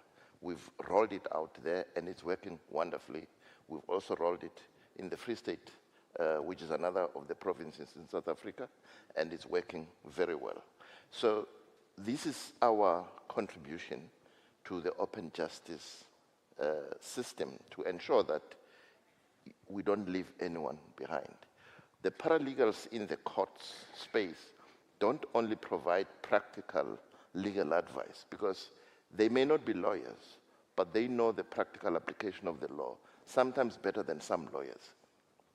So they also assist indigent and unrepresented litigants who want to access court cases through the digital system that the courts have introduced. So they're playing a dual role in that regard. So I can say a lot more about it if you want, but maybe let me keep it I would there. love Thank to you. hear more, but I'm looking at the clock. Yes. So thank you so much. Thank you also for emphasizing the importance of paralegals who can really be a bridge between individuals' experience and then the complex procedures in courts. And the importance that is for people's experience of the justice system. So I will actually move on to our next speaker, Mr. Alejandro Ponce, who is the Executive Director of the World Justice Project. The World Justice Project publishes the Rule of Law Index every year. We're eagerly awaiting this year's index at the end of the month. With all this data, can you, that you have and that you, of course, analyze, can you tell us a little bit about the connection between open justice and the effectiveness of justice systems, and maybe also reflect on some of the experiences that you've heard so far? Thank you, Micah, and thank you for the invitation for being here in this panel. Let me start by identifying some of the links between open justice and an effective justice system. In general, we know that open justice refers to clear procedures or rules that promote transparency, participation, and accountability. And this indeed changes the incentives of justice actors. So the link comes in 3 different ways. So the first one is judicial performance at the individual level. So when we have clear procedures, when we have courts that are open, that people understand what's going on in their cases. They understand the timeliness, they understand where their cases are, they understand their decisions, when the audiences are open. So that generates trust in the public. So the public indeed understand what's going on in their cases. When the people can indeed get into the court, that generates accountability. So because just the media can indeed report on what's happening, people can know what's happening. When people can complain about something that they saw, that generates accountability. So that's a first step in which, or the first mechanism by which open justice indeed promotes more effective justice system. The second one is at the systemic level. So we were hearing some examples about cases in which there is more information about what's going on in the courts. So in which we know about the duration of cases or backlogs or the results of surveys, then that indeed helps monitoring and promotes accountability and indeed allows for better design of public policies. More people have information and are able to participate in the process of the design of public policies. The last one is information at the systemic level. So information about budgets, information about how the system operates, information about selection, appointments, sanctions. All of that matters, again, just for generating accountability, conflicts of interest of individual people. So all these 3 elements, indeed, if we think about it, help together to generate more trust in the system. Now, going to your point. So unfortunately, there is not a lot of information at the global level that can allow us to identify those links empirically. Today, there are not measures for a large number of countries on open justice. Indeed, together with some partners in this group, we are developing some indicators that can help us monitor open justice in a country or in different countries. But the reality is that there is not information that can allow us to see that at the systemic level. Now, there is information that we have in the index that can provide some indication, and I think, let me just give 3 brief highlights of this. So number 1 is countries that in general are more open usually have better performing systems. Number 2 is that in general, reforms that tend to address openness are more effective when they are holistic, when they are trying to promote integrity and effectiveness. It's not only about openness, but it's also about just promoting better justice systems for the people. And third is that reforms in general addressing openness tend to show quick results. So people feel it very quickly. To your second question, Mike, I think it's probably 3 points. I think it's first, it's very encouraging to hear that there are some already some innovations, hearing some stories, hearing the relaunch of the coalition. I think that's exciting. It's a movement that it's starting. So that's very, very encouraging. Number 2 is just having this conversation in this forum. So the fact that we are coordinating agendas, that we are linking or seeing the connections between the agenda of open government, the agenda of people-centered justice, and really identifying ways in which we can coordinate and collaborate, it's very encouraging, and indeed, it's a way of promoting better justice systems. The third one is, of course, that we are at the beginning.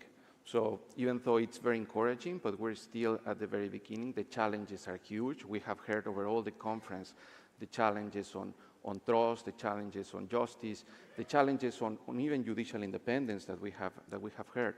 But I think at the same time that open justice can promote, indeed, can be a great facilitator for promoting better justice systems. I think that the best antidote for all of this is, at the end of the day, just providing better services for the people, just encouraging trust, and open justice can be a great facilitator. And indeed, in this moment, just a great defense just for supporting judicial independence. Thank you so much, Alejandro. We'll now move to Sierra Leone, our last speaker on the first part of the panel, because we have a second round with more speakers for you. Our last speaker now is Mr. Abdul Fatoma, who is the Executive Director of the Campaign for Human Rights and Development in Sierra Leone. Thank you for being with us. So your organization is working with the Office of the Ombudsman and the Attorney General to help people address complaints in their problems with public administration when they're accessing public services. So we heard a little bit about the focus on criminal law that is typical in the legal aid sector, and in the part of people-centered justice, we like to also focus on civil and administrative justice problems that people face. So this is where you are now working on a new open government challenge commitment. So could you please share your experiences and how people's needs and experiences are taken into account? And I will add the second question, which is working as a CEO with government. Can you also share a little bit of those experiences, how that is, what are the challenges and opportunities? Thank you so much. It is a pleasure to be among the esteemed panelists. Civil society play a vital role in ensuring that justice systems are effective, fair, and accountable to the public. And access to justice is a fundamental human right. And lack of trust and confidence in our public system run through across, and it hits hardly on the judiciary or the justice system. Maladministration has been a challenge. And the Office of the Ombudsman that deals with public administrative justice issue deals with two critical issues. Trust, on administrative issues. You believe that public administration should provide fairness, and confidence to the people. And in Sierra Leone in 1991, we adopted our new constitution. And by then, we transitioned into civil war. And that civil war lasted for 11 years. And in between the civil war, we had our election before peace challenges. And in 1997, we had our Ombudsman's Act.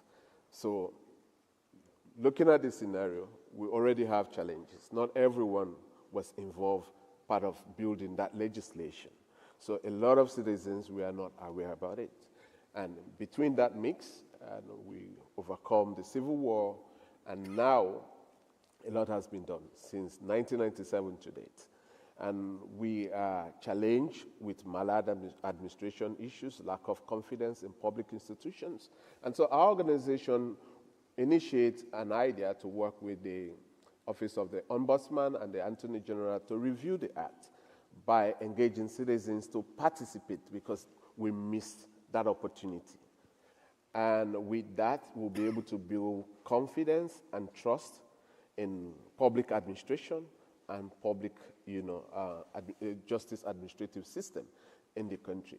We approached the Office of the Attorney General, and he was so much welcoming, and through the OGP unit at the National Civic Commission, and they coordinated it, having a civil society and government partnership relationship for us to move forward. So we engaged the citizenry, about the importance and what are their other views in terms of getting to amend this law.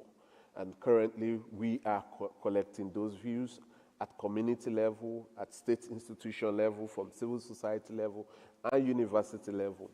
We have been more focused on amending laws in Sierra Leone and also initiating new laws. For example, like the data protection law for the very first time. We initiate that because data protection is quite important in nowadays. And we engage university students, informal sector, and the formal sector You know, institutions that own private data on people.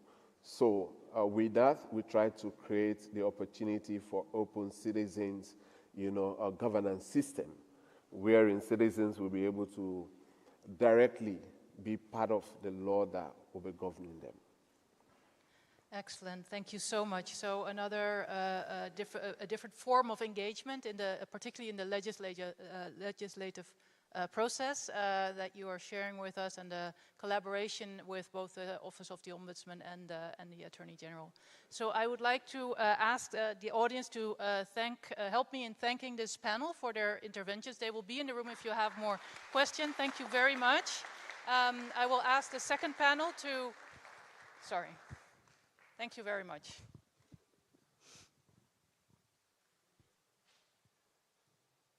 I will ask the second panel to take the stage. It was already, thank you. It was already a tight program, and then our session was shortened a little bit. But just to look back a little bit while the other speakers take the stage on what we've heard, I think some recurring, please, any seat. Some recurring themes that we've heard in the first session. Collaboration between civil society and government, collaboration between the executive and the government. Any seat is fine. I will stick to the order that was assigned. Please. We've also heard about the importance of open justice for big questions in our society, such as trust, belief in democracy, the ability of people to really participate in their own court procedures, but also in the broader processes of designing justice services and designing legislation. So thank you all for being here.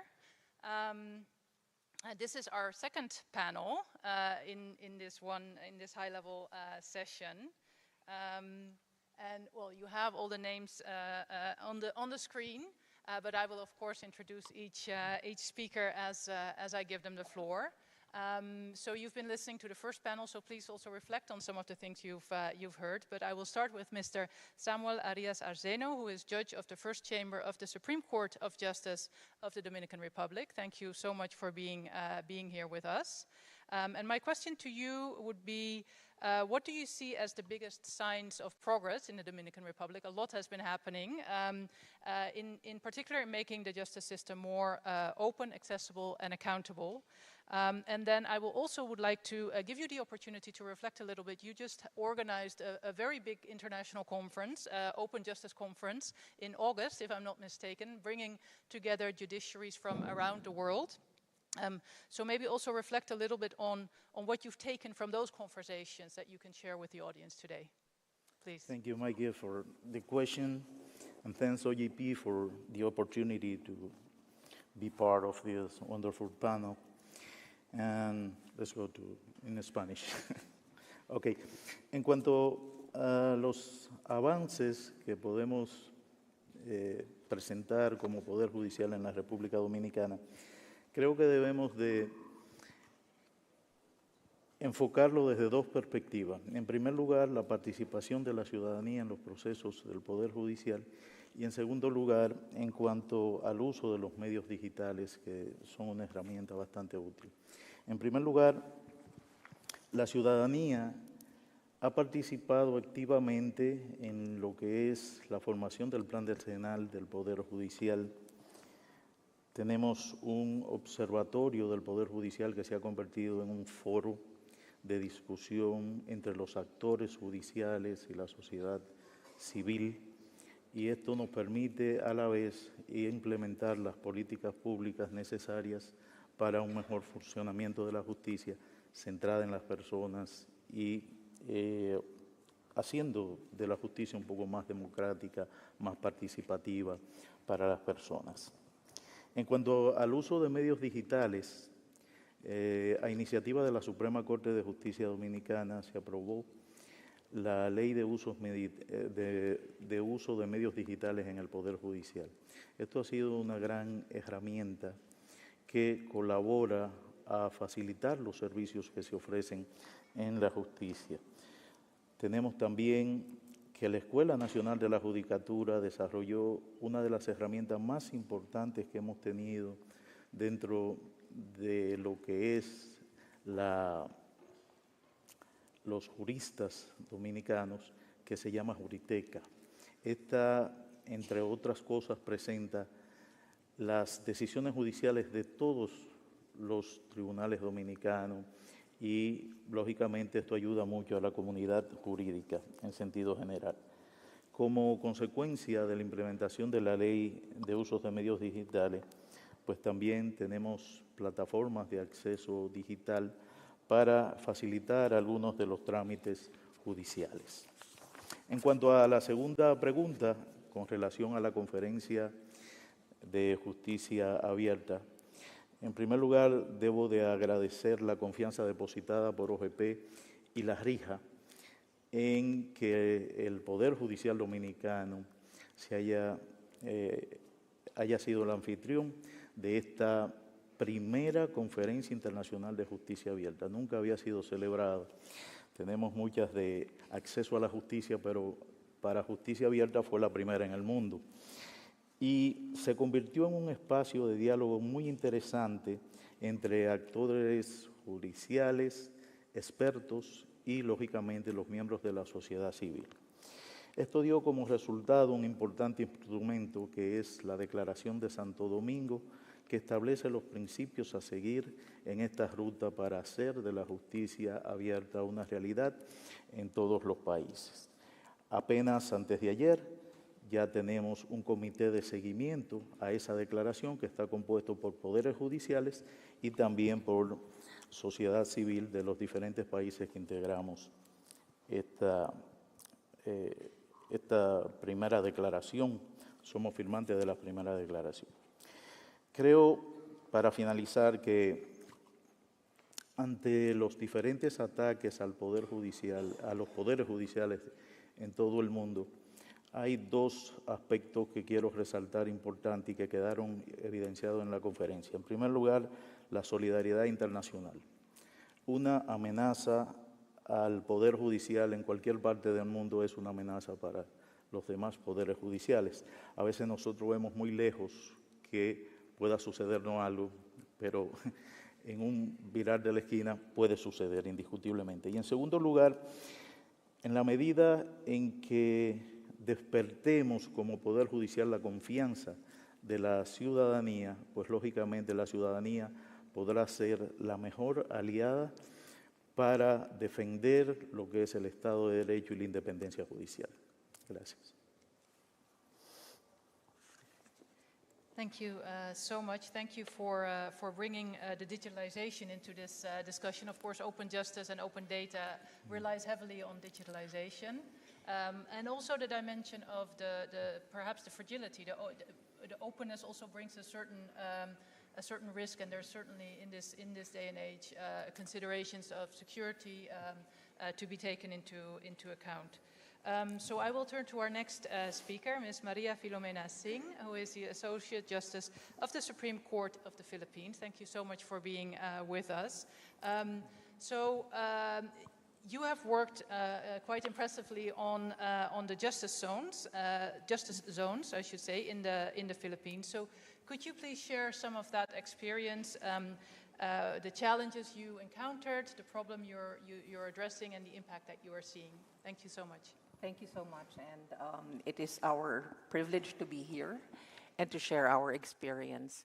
In Estonia in 2023, we were able to initially introduce the concept of justice zones in the Philippines. For the longest time, the delivery of justice in the country suffered from lack of public trust and constant complaints about delay and congestion. And that is because the 5 actors in the criminal justice system belong to different departments of the government. Most of them are in the executive department, and the judiciary is a different department. And so the delivery of the services was fragmented. So one department will do something and end there. They do not care what happens before or after. There is inefficiency, there is duplication of steps, and a waste of resources overall. And so that is what we targeted to do when we thought of establishing justice zones, because we said the delivery of justice is not just the work of the courts. When a case gets to court, it has already passed through the other steps in the process of, for example, a criminal investigation. And so we said we have to work together. And so that is what the justice zones are about. It's a sector approach to the delivery of justice. Instead of the usual blame passing, we now work as one. So there is no courts, just the courts, but now we talk about the justice sector.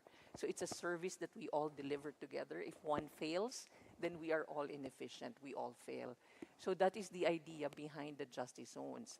And I'm very pleased to announce that since the establishment of the first justice zone in 2014, that was 11 years ago, we have established 16.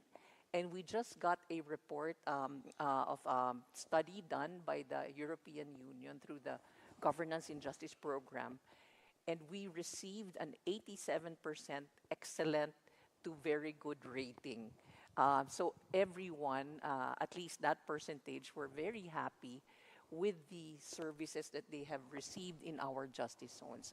So that was really a very good validation for us over the efforts that we have put in the last decade. We have emphasized transparency, because that's the other thing that drives the trust ratings of the public. When the people do not understand what goes on in their cases, the suspicions are there, the doubts are there, and it may not necessarily be corruption, but it may be a basic lack of understanding of what the processes are. And so we have emphasized transparency now. So we have gone on a full blast information and education campaign. And now everything is done as a sector. So if we are explaining what the police officers are supposed to do, we are also explaining what the people next in line, like the prosecutors, are going to do next, and then what will the courts do next, and then what will the jail authorities do next until the end of the line. So it's a whole of government approach, but broken down into specifics on the ground, the actors that the people actually meet on a daily basis. So that's the whole idea of the justice zones. And we're about to launch our next Tri-City Justice Zone, first week of November, against online sexual abuse and exploitation of children in a region which has been identified as the #1 in our country afflicted with this issue of online sexual abuse and exploitation. And we have the most recent report which says that 80% of Filipino children are actually at risk for this violation. And so we are launching a Tri-City Justice Zone that will bring our justice zones to 19. In the next 3 years, we will create and establish 20 more justice zones. The dream is, I call it my dream, I call it our dream. The dream is that one day, maybe 5 years, 10 years from now, the entire Philippines will be a justice zone.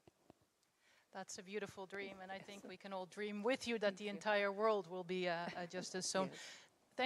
Thank you so much also for explaining how the sector as a whole came together and connect the information that they provide to the steps or the justice pathway or the justice journey that people are doing. I think that's a very inspiring example. So moving on now to our next speaker, Mr. Udo Jude-Ilo, who is the CEO of the Hague Institute for Innovation of Law, HIL, in the Netherlands. Thank you for being with us. So HIL is also an important actor in collecting justice data from around the world. You conduct justice needs and satisfaction surveys in many countries. So both based on that data, and what you've heard so far in this panel, could you reflect on the connection between open justice and the effectiveness of the justice sector? Thank you very much, and thanks for having me. It's such an honor to be here. I think listening to the conversation and from the information we've gotten from our data, it's pretty clear that when the justice system sees itself from the eyes of the users, it becomes more effective, it becomes more responsive, it becomes credible. Conversely, when it doesn't, it becomes something that is isolated, distanced from the people, and they don't have a clue what to do with it. And in our Justice Needs Satisfaction Survey, it's become clear that in a lot of places, 80 to 90% of the population do not interact with the formal justice system simply because they don't understand it. They will rather deal with the informal justice system that is closer to them and that they can understand. Data tells us that the process of developing justice solutions matter to people even more than the outcome. Because when they are involved in the development of the justice solution, their daily realities, their needs are reflected in those solutions. And this is something they find really, really important. Secondly, the sense of ownership is important because they feel this is ours. We are part of this. This is not something that is brought from somewhere and dropped on us. So that sense of connection when they're involved in that process. And so the Justice Needs Survey does exactly that because it allows people to provide some feedback, some reflection on their interaction with the justice system. And it is such a robust tool because, one, the sample size is massive, 4,000 plus in each country. Secondly, the interview time is long, one-on-one interview for 30 to 50 minutes. And sometimes we do a 3-year journey with justice users to see their situation in the first year, their situation in the second year, their situation in the third year. And at the end of that exercise, the system is able to see itself from the eyes of the people. And there's always significant changes when that happens. And I will give some examples. I know it's in your second question, but let me give some examples. So in Burkina Faso, for instance, we go in there with the Justice Needs Survey, and 94% of the population would rather go to the informal justice services. 94%. That then led to a constitutional reform that recognized those informal justice systems, traditional justice systems, and incorporated them into the legal framework of the country, opening the space for more than 90% of their population to address their justice solutions in a much more sustainable way. In a place like Niger, when we went in with the Justice Needs Survey, it came out clearly that one of their biggest problems is land. Land resolution of conflict around land was a bit fractious. When the designs were implemented with the people, in some communities, land disputes went down from 200 per annum to 20. And so it just goes to show that a system that is built around the needs of the people, that is accountable to the people, because that is also really crucial, and that is credible, makes it easy for justice solutions to be achieved and for people to walk away knowing that the justice system knows their name, knows their need. Thank you so much. Very, very good example of how engagement can lead to connection, openness can lead to understanding and trust. I think these are some of the recurring themes that we are hearing, and the need to have people-centered justice data to be able to see with the eyes of the users. I will turn to our next speaker, Mr. Manuel Olmedo, who is Secretary of State for Justice, Ministry of the Presidency, Justice and Parliamentary Relationships here in Spain. Thank you for hosting the OGP Summit here in Spain. We also look forward to another big event that the Ministry of Justice of Spain will be hosting in November, the OECD Global Roundtable on Access to Justice. My question to you for this panel is, of course, the reason you're hosting some of these big events is that you've been making a lot of progress nationally in Spain. So what do you see as the biggest signs of progress, and how do you think others can learn from that, and what results are you achieving? Thank you very much, Mike, and it is an honor for me to be here as well. And let me, in the first place, thank everybody for doing the effort coming here to Spain, to Vitoria, to share your best practices in the field of open governmentship and also open justice. As you just said, we have gone in Spain in the last years through very intense transformation times in the field of justice.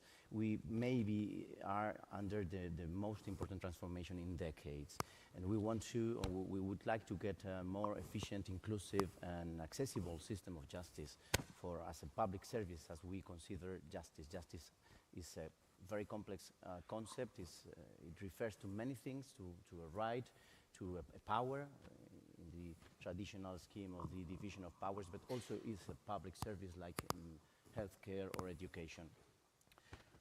Any transformation in the field of justice needs to be accompanied by legal transformation, because we need to give legal certainty. Judges are the protectors of our rights, and we have to give them the legal tools to go through this transformation. So we have gone through this legal transformation with in three aspects: organizational, procedural, and digital, all with this approach of having the person, the people in the center of our decisions, of our policies. And we have also a digital approach. These are two different approaches, but they are somehow complementary. For example, if we talk about people-centered justice, we're talking about considering the person in their specific circumstances at that moment. Of course, if that person is a victim, that is clear. We have all the European and national, is that me? We have all the European and national legislation to protect victims, but we have to take also into account the possibility of dealing with minors or... this is better? Okay. You couldn't hear me before? Yes, we heard you. Okay. We heard you. So, or maybe it's not just a minor or an old person, but a person going through a vulnerable situation because of discapacity, or simply because they lost someone, or they're going through a divorce and they have to face courts, and facing courts for just everybody is difficult. So we have to take into account these people, these circumstances. This is people-centered justice. And with the digital approach, for example, we have implemented a tool to, let's say, translate juridical language to plain language, because sometimes, as the colleague said before, the problem is that people don't understand the process. They don't know what they can expect about their judicial process or going before court. So this is a way of making them participate in justice, getting to know exactly what the judge is saying, or even if it's an administrative paper, not a judicial decision, to understand what this paper is saying. And this is thanks to the digital transformation as well. So it's a way of reducing gaps in society, all kind of gaps, without creating a new one, the digital gap, which is very important. And in terms of accountability, for us, it is very important. I think the Canadian, yes, it was a Canadian colleague who pointed that out before, to share the data that we gather. We have passed from a document-based justice system to a data-oriented system, so we have a lot of data. And a way of making people participate and being accountable is sharing this information, this data. We have this web portal called justicia.datos.es, justicia.datos.es, where we share a big part of the data that we gather. That helps us take better decisions, but also the public to know what's going on, and if the decisions that are taken by the public administrations are pointed in the right direction or not. We have also what we call the Carpeta Justicia, the justice folder. That is something that you can have in your smartphone, and you can get certificates from public registries, for example, a birth certificate, a marriage certificate, criminal record certificate. But you can also know, if you have a procedure before court, in which point that procedure is. This is, of course, very helpful for professionals, for lawyers, but also for people. And this is a way of making people participate in the process, knowing exactly where they are and not having to, let's say, rely on what the lawyer are telling them. Lawyers are, most of them, reliable, but this is a double check that people can have from the lawyers and from the system. Thank you so much, and I think the way you described it also demonstrates how people are empowered through that type of information. If they have the right information in the right format at the right time, it empowers them to be active participants in the process, to understand what's happening. And if you haven't been following the developments in the Spanish justice sector, it's truly quite impressive, this transformation, first the digitalization, and then using the information that was digitalized to make it very accessible for people, so that their experience is better. Thank you very much. I will turn to our last speaker, last but certainly not least, Mr. Alvaro Herrero, Executive Director of the International Open Justice Network from Argentina. Thank you so much for being with us. Now, your network is based in Argentina, but it actually brings together many countries that are leading on open justice data globally, where a lot has happened in the past year. So, based on that experience, can you reflect on this connection between open justice and effectiveness? And also, after everything we've heard, maybe reflect on some of the trends that you see in this area. Thank you, Mike, very much for the invitation. It's an honor to be here. Let me start by saying that on behalf of the International Open Justice Network, we want to congratulate OGP for relaunching the OGP Coalition on Justice. It's a very important initiative that will have an impact at the regional and global level, and we from the network are willing to support it and partner in all different or any required aspects. So I want to express my support to Justice Cancino and Secretary McKinnon, and to tell them that the Latin American and Caribbean community is willing to be part and be more active on the coalition. As for your question, we have seen extensive progress in the field of open data, not only in Latin America and the Caribbean, but also globally. From my point of view, I always think of open data as a Trojan horse, because we start thinking about publishing data and improving accountability, but in order to publish data, we need to have good quality data. So we start traveling backwards the road, right? So we start thinking, well, what kind of data do we have? And that's an exercise that judiciaries are increasingly doing, and it sparks very interesting technical and policy discussions, such as those related to data governance, right? So all of a sudden, the way in which judiciaries approach data changes, and it improves the amount of data that is available, and then the amount of data that is published. But having good quality data, high quality data, also has a very important effect on the ability of judiciaries of improving their diagnosis of the problems. So now that when you have better data, you are able to conduct better assessment of all the different problems that you have, for example, in terms of access to justice. So all of a sudden, now we have database assessments which increase the effectiveness of the interventions, right? So again, I think it's interesting to think of open data not as a technical, hardcore transparency measure, but a fundamental instrument to improve public trust in the judiciary, which is something that has been discussed in many, many panels. And also, when you have better data, you are able to measure, to do a better job in terms of measuring performance, which is another gap that in many countries, many judiciaries have. So nowadays, the improved capacity of generating data, having data that advise to high quality standards, that can be interoperable, ensures that judiciaries have better capacity of using that data to measuring performance, to design and implement performance indicators, and then at the end of the road to publish that data. Justice Samuel in the Dominican Republic has a very good example of this. They have a dashboard that presents data on real time about the amount of cases, for example, that are that are entering the system or the amount of rulings, an amount of cases that are exiting the system. So when you have good data, you can improve the performance of the judiciary in a holistic way. So we are encouraging countries and judiciaries to improve the amount of data that they publish, to improve the quality of open data, but then that forces them to travel backwards this road, and at the end of the road, the results are much better, are more rewarding, and they do have an impact in improving public perception of the judiciary.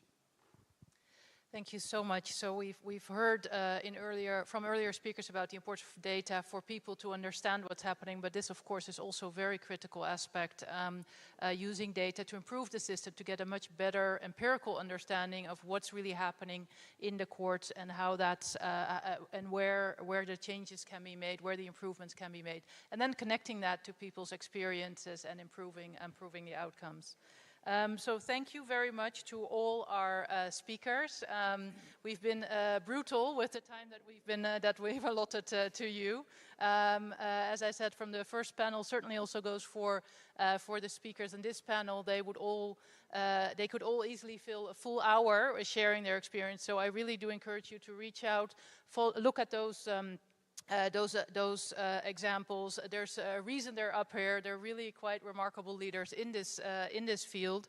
We've taken a trip around the world from Spain, the Philippines, Dominican Republic, South Africa, Sierra Leone, hearing experiences about improvement, and certainly also Chile and Canada, who we would like to thank very much for their leadership in this OGP coalition on justice.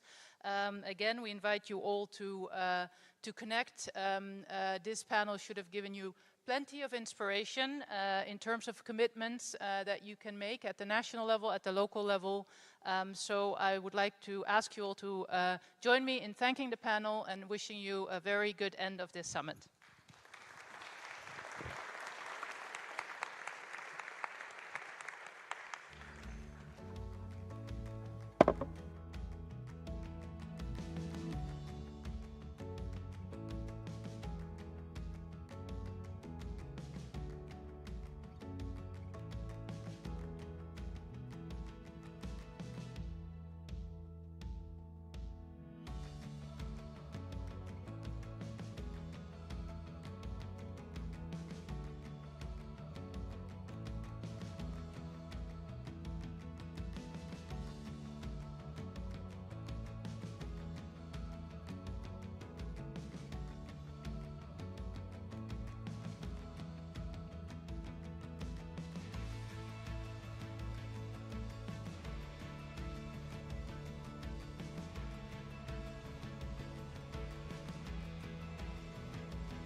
Dear friends, the OGP award ceremony will begin in 10 minutes.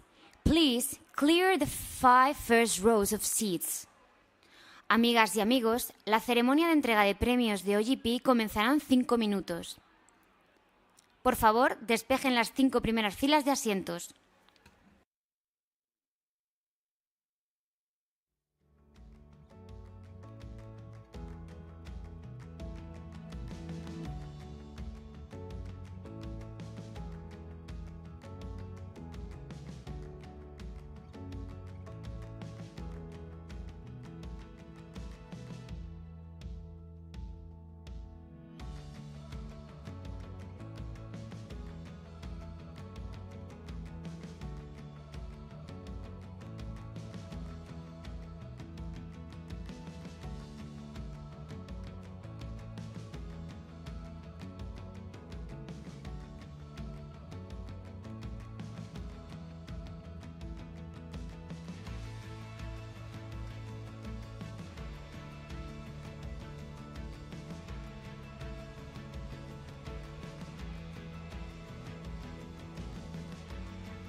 Dear friends, the OGP Award ceremony will begin in 5 minutes. Queridos amigos y amigas, la ceremonia de entrega de premios de OGP comenzará en 5 minutos.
Amigas y amigos del Gobierno Abierto, bienvenidas y bienvenidos, Lagun Agur Garriak, ladies and gentlemen, al plenario de clausura de esta 9ª Cumbre Global de la Alianza para el Gobierno Abierto. Welcome to the closing plenary of the 2025 Open Government Partnership Global Summit. Durante estos días, la ciudad de Vitoria-Gasteiz se ha convertido en el hogar del Gobierno Abierto, acogiendo voces, ideas y compromisos de todo el mundo. Queremos expresar nuestro más sincero agradecimiento a esta ciudad por su cálida acogida, su compromiso institucional y su ejemplo de cómo lo local puede liderar lo global. Gobiernos y sociedad civil han demostrado que la colaboración es el camino para fortalecer la transparencia, la rendición de cuentas y la confianza de la ciudadanía en la democracia.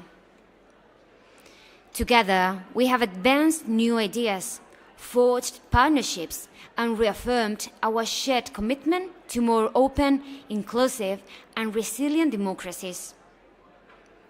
Today, we begin our closing by celebrating some of the most inspiring reforms of this year. Please welcome Shreya Basu, Chief of Country Support at OGP, to begin the Open Government Challenge Awards ceremony. Para entregar los premios OGP, recibamos a Shreya Basu. Un fuerte aplauso.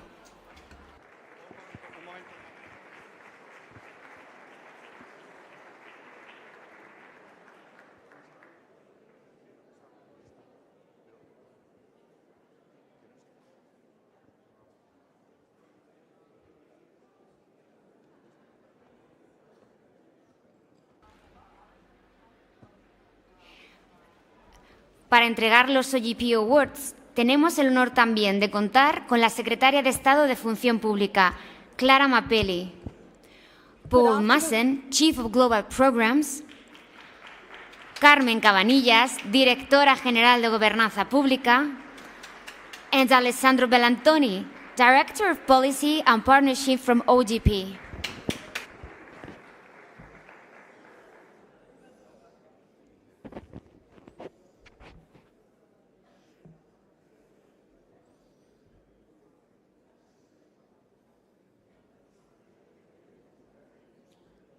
Good afternoon, everyone. We are here to recognize and celebrate the reformers who are making bold commitments addressing serious governance challenges. The Open Government Challenge was launched to inspire and accelerate ambitious reforms across the partnership. It calls on governments at national and local levels across all branches to take bold, concrete steps in 10 key areas of open government. By submitting commitments, governments are making a public pledge to deliver reforms that can have a real impact on the lives of citizens. And they're doing so in collaboration with civil society. And yes, they will also be held accountable for delivering results.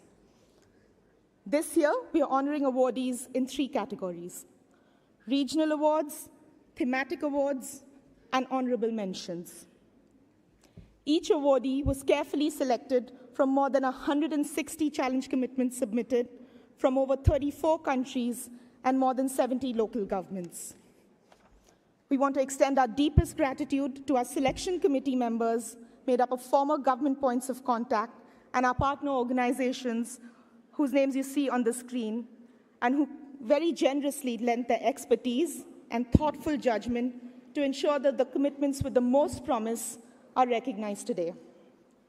And equally importantly, we thank the many civil society organizations who have been at the heart of driving these reforms, ensuring in their design, implementation, and oversight remaining robust.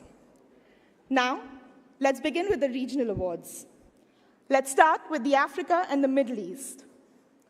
For their commitment to advance inclusive and responsible digital governance, the award goes to Nigeria. Round of applause, please. Nigeria's commitment is also receiving the thematic award for outstanding commitment on digital governance.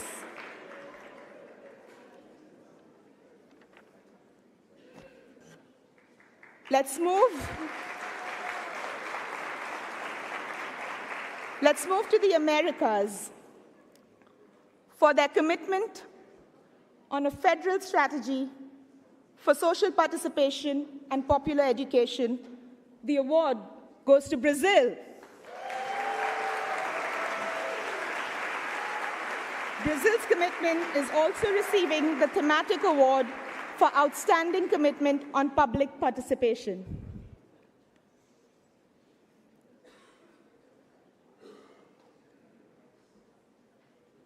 Let's go next to the Asia-Pacific region. For their commitment to improve data availability, interoperability, and public participation to address persistent challenges in procurement, the award goes to the Philippines. The Philippines is also receiving the thematic award in this category.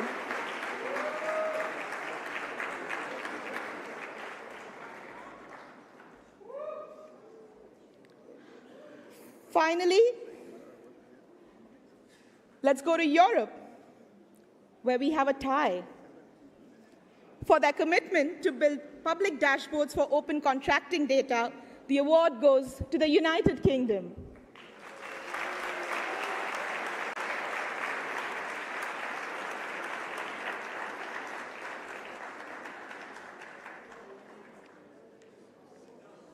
Tied in the first place for their commitment to implement a whole-of-government anti-corruption strategy, the second Europe Award goes to Ukraine.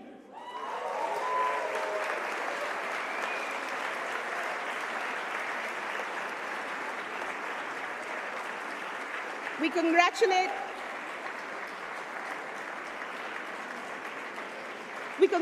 all the countries in this category. We also saw promising commitments at the local level. So moving next to the regional awards at the local level, in Africa and the Middle East, for the commitment to implement an inclusive participatory budgeting process, the award goes to Tangier in Morocco.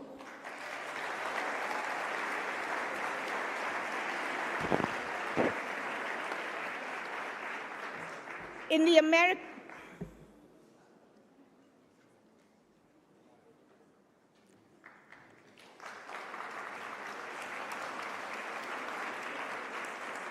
Americas, for their commitment to develop a digital platform for public participation, the award goes to Nuevo León in Mexico.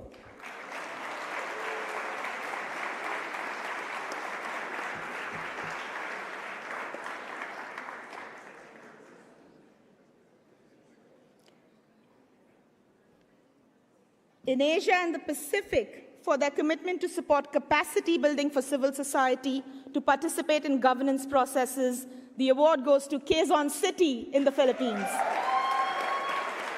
Quezon City is also receiving the thematic award for outstanding commitment on civic space.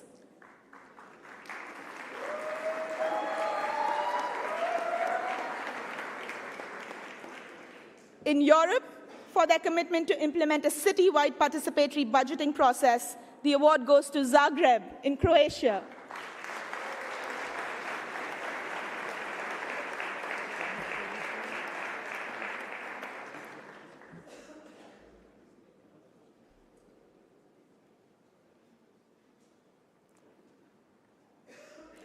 Next, we turn to our thematic awards.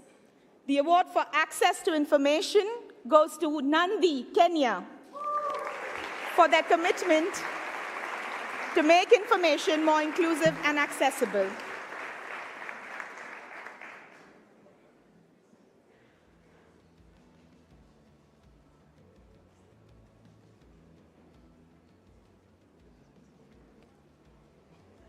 For outstanding commitment on climate and environment, the award goes to the Philippines for their commitment to increase the accessibility of climate finance data.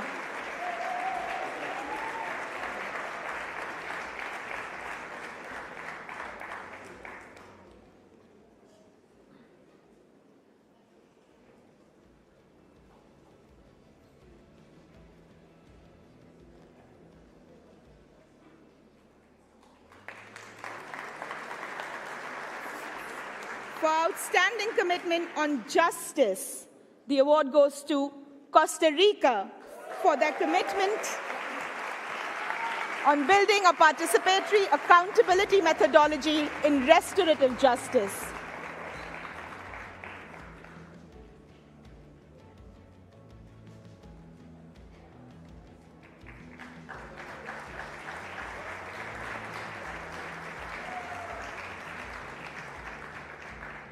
And for outstanding commitment on gender and inclusion, the award goes to Metsamor, Armenia, for their commitment to improve youth participation in decision-making.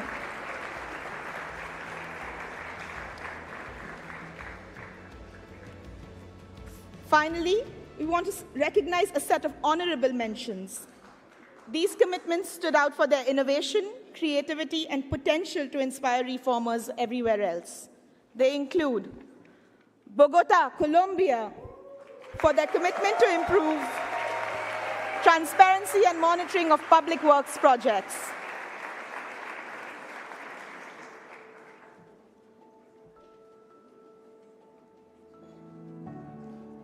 Brazil, for their commitment on open contracting for federal infrastructure projects.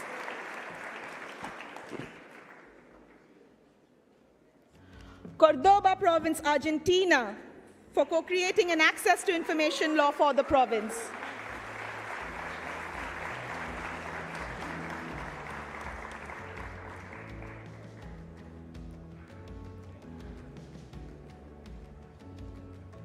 Mendoza, Argentina, for launching a digital participatory budget program.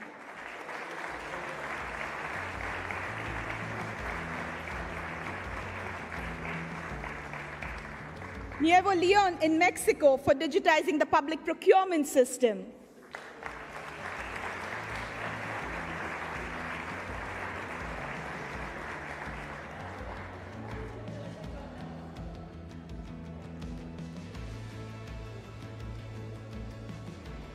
Philippines for co-creating a framework to implement local RTI, right to information ordinances.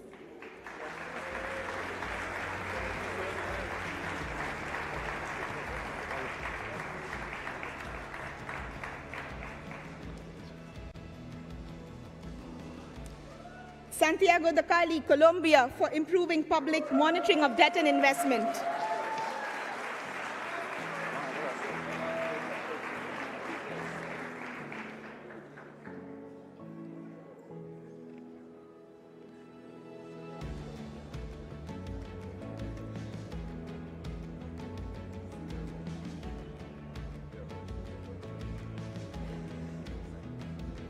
Uasin Gishu County, Kenya, for increasing financial transparency and participatory budgeting.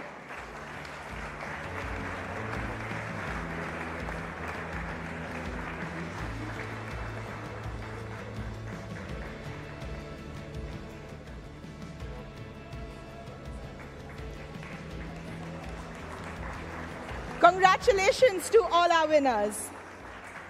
Let this recognition also serve as a reminder. Round of applause.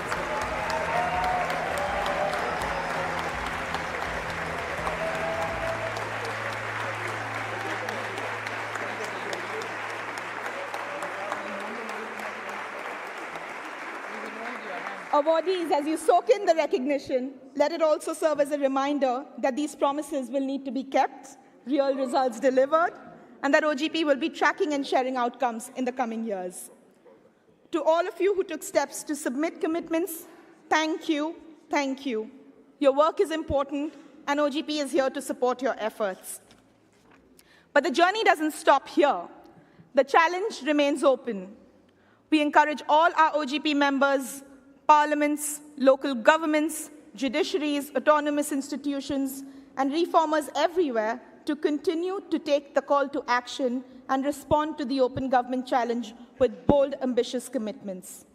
You can submit your commitments directly through the QR code you see on the screen.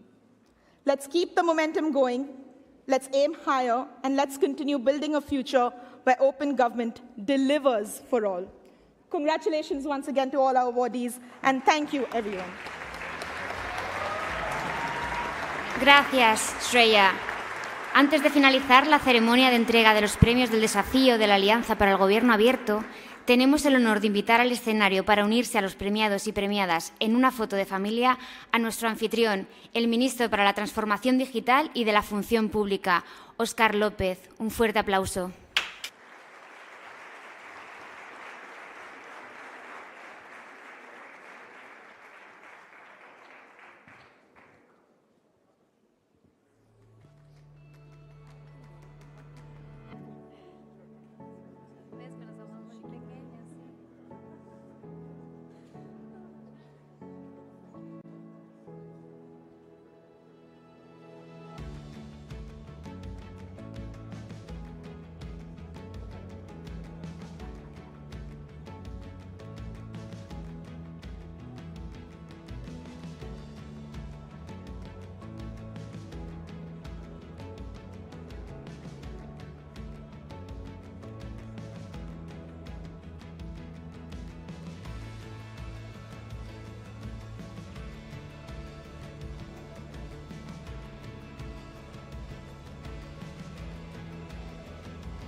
The Open Government Challenge is a really important effort by all Open Government Partnership members to up the ambition around critical areas of reform, whether that's civic space or gender and inclusion or digital and related governance issues around AI and online. La alianza puede apoyar a los gobiernos a diseñar, a pensar, a reflexionar, a trabajar en conjunto con las organizaciones de la sociedad civil para encontrar soluciones muy hechas a medida a sus distintos contextos. So whether that's part of existing action plans or standalone commitments, the challenge is an opportunity to lead globally, to be recognized, and to benefit from the kinds of excellent support that OGP can bring in terms of learning and networks and visibility. We can bring in the public, we can bring in the private sector, we can bring in the funders who fund the work of open government in the different country, and that's a really strong opportunity to make very accelerated progress, and we look forward to seeing what the challenge will birth and bring forth.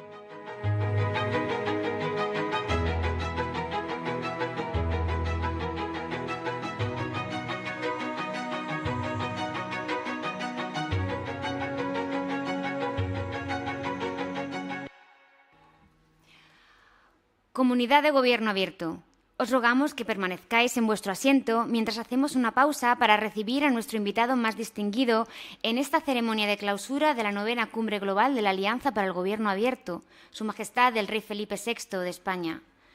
Su presencia en esta cumbre es una muestra del firme compromiso institucional de España con los valores del Gobierno abierto. As Head of State, His Majesty has consistently supported transparency, civic engagement and trust in democratic institutions.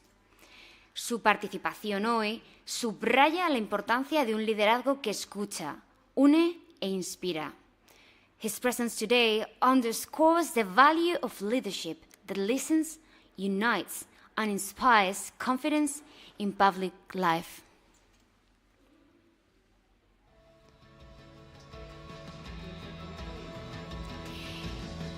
Mientras aguardamos, nos gustaría que completaseis la encuesta breve que encontraréis escaneando el código QR mostrado en pantalla. El Gobierno abierto es una política que incorpora la evaluación en todos sus procesos y conocer vuestra opinión nos ayudará a seguir mejorando. Muchas gracias por vuestra colaboración. While we wait, we would like you to complete the short survey available by scanning the QR code shown on the screen. Open government is a policy that integrates evaluation into all of its processes, and knowing your opinion will help us to keep improving. Thank you very much for your collaboration.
Mientras aguardamos, nos gustaría que completaseis la encuesta breve que encontraréis escaneando en el código QR mostrado en pantalla.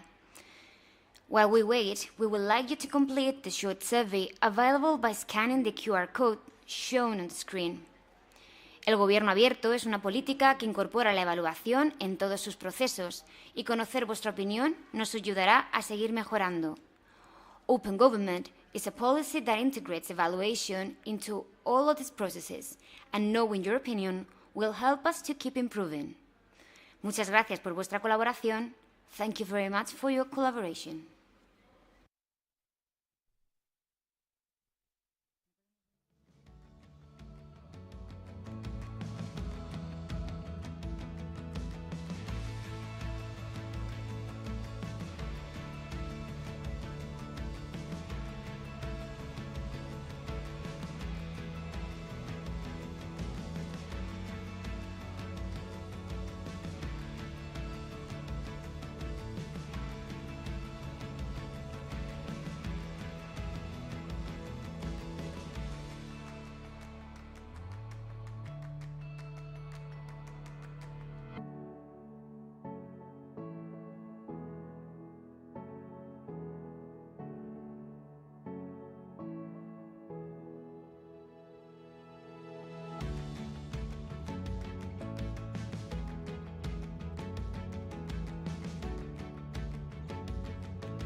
Antes de continuar con la sesión de clausura, nos gustaría dar las gracias a todas las instituciones que han formado parte de la organización de este evento, al equipo de la Alianza para el Gobierno Abierto y muy especialmente a la sociedad civil por su compromiso y por defender la participación como pilar fundamental del Gobierno abierto.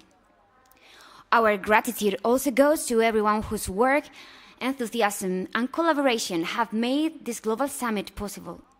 Together, we continue building a more transparent, participatory and inclusive administration that truly serves its citizens.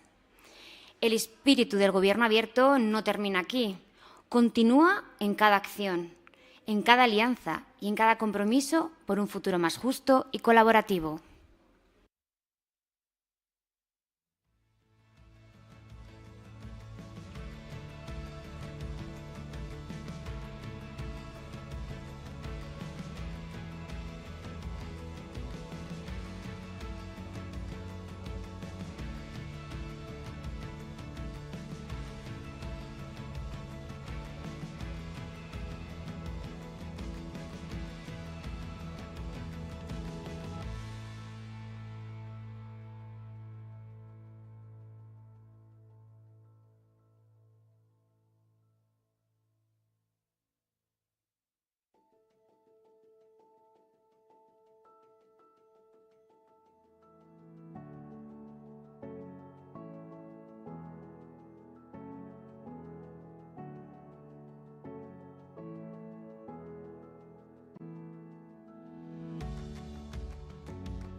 Amigos y amigas, para aquellos despistados que no hayáis comprobado las notificaciones de la aplicación, hoy, jueves 9 de octubre a las 8 en la Sala Almudena Cid, dentro de este Palacio de Congresos Europa, tendrá un evento de clausura lugar que nos permitirá seguir construyendo y celebrando esta comunidad internacional de reformadores que es OGP.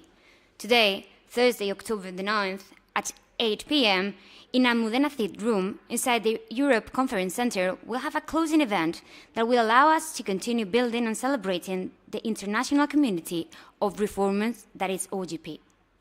Contaremos con la actuación en directo de Inés Osinaga, que pondrá banda sonora a este momento especial. No te pierdas esta última oportunidad para conectar y festejar con esta maravillosa red internacional. Os esperamos. We'll enjoy a live performance by Inés Osinaga, who will provide the soundtrack to this special moment. Don't miss this last opportunity to connect and celebrate with this wonderful international web network. We look forward to seeing you.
Thank you so much for waiting with us.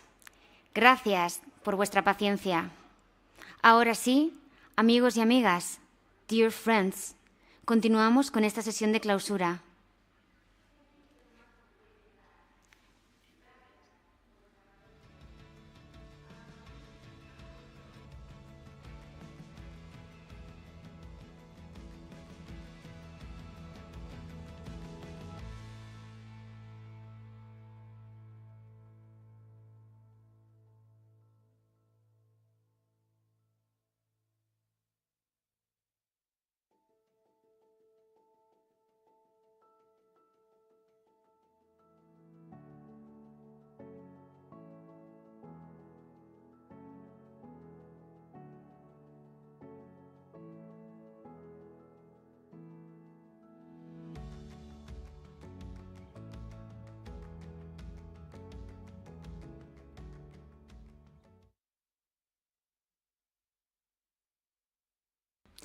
Amigas y amigos, continuamos en breve con esta sesión de clausura. Su Majestad, el Rey Felipe VI de España, ya está en el edificio. Aguardemos unos segundos más.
Amigas y amigos, dear friends, demos una cálida bienvenida al Rey Felipe VI de España.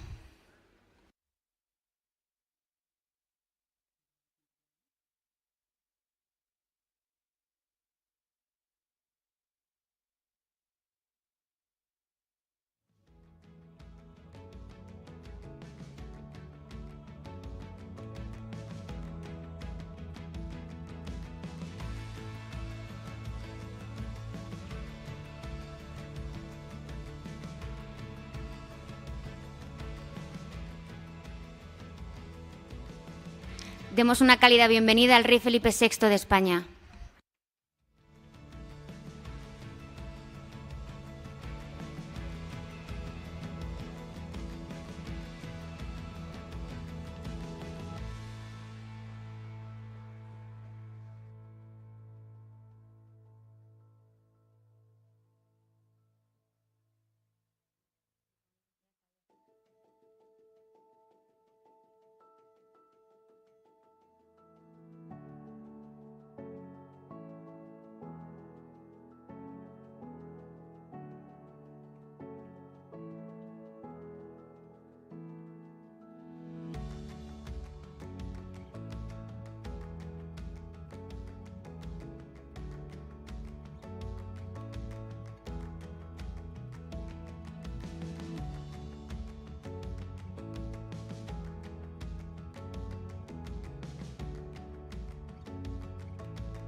Dear friends, thank you for patiently waiting.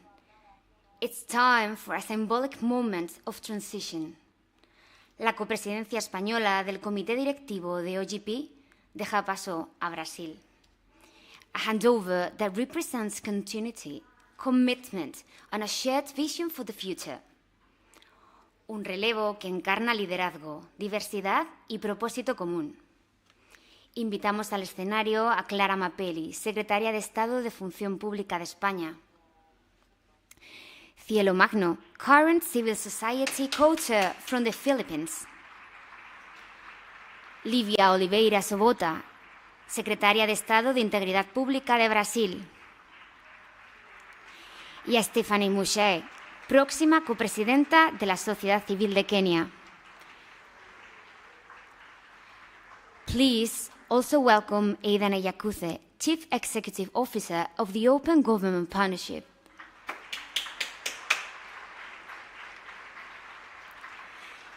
They will share with the global community their expectations and hopes for this new chapter. Un capítulo que se escribe con liderazgo, diversidad y propósito. Un novo capítulo com coragem, colaboração e compromisso.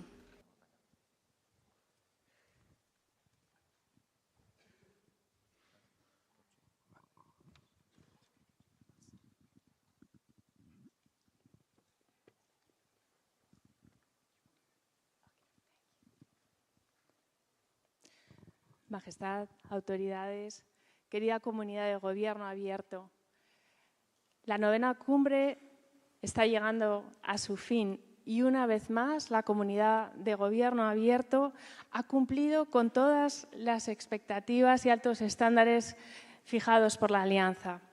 Your Majesty, distinguished colleagues, dear Open Government community, the 9th OGP Global Summit is coming to an end. And once again, the open government community has met the expectations and high standards set by the partnership. Esperamos sinceramente que la copresidencia española que hemos asumido junto con la doctora Cielo Magno en representación de la sociedad civil haya permitido proporcionar el aliento político para escribir una nueva página del gobierno abierto.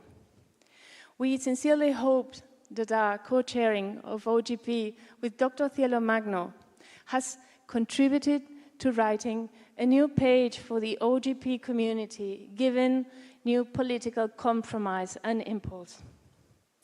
Durante esta semana hemos mantenido un diálogo abierto y constructivo en múltiples formatos y sobre una amplia gama de temas, poniendo de manifiesto que la democracia se construye cuando gobiernos y organizaciones de la sociedad civil trabajan juntos para un mejor futuro.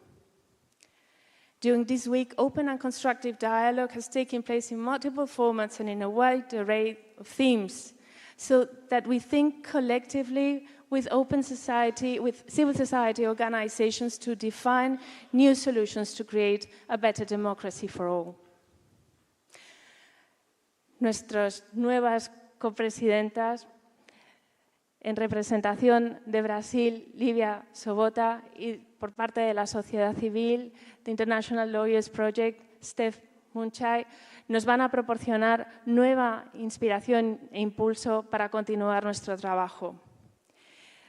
We are sure that our new co-chairs, Lívia Sobota from Brazil and Steph Munchai for the International Lawyers Association, is going to give us the new impulse we need to continue working together.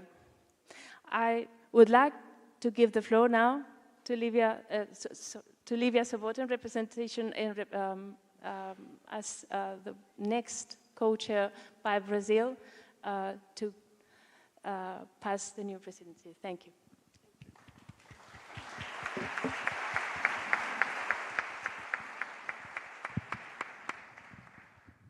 Muchas gracias, estimada secretaria, si puedo llamarte como amiga también, Clara.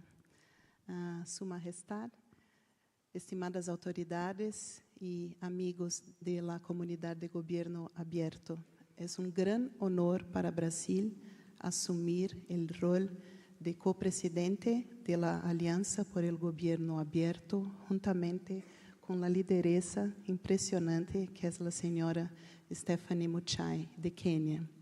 El trabajo hecho por España en este año de presidencia es impresionante y tendremos un reto de estar a la altura porque trabajaron muchísimo el liderazgo internacional, pero también la política interna, como escuchamos ayer con los lanzamientos muy importantes anunciados por el presidente.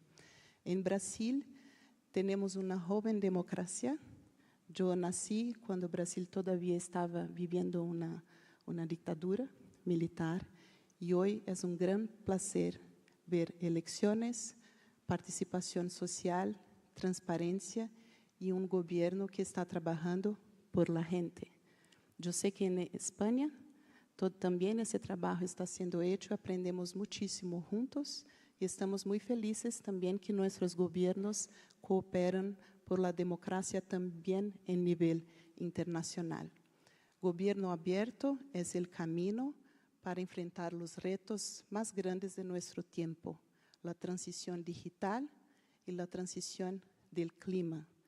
Brasil está muy feliz en sediar la COP del clima ahora en noviembre y queremos aprovechar la presidencia de la OGP para discutir qué Estado, qué gobierno, qué administración pública es esa, qué capacidades necesita para enfrentar una doble transición que sea justa, que sea íntegra, que sea democrática y trabaje la reducción de las desigualdades.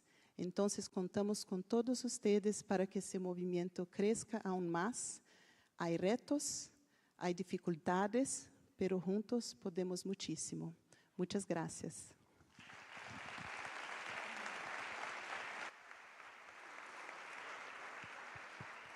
May I invite Cielo for your remarks. Thank you, Aidan.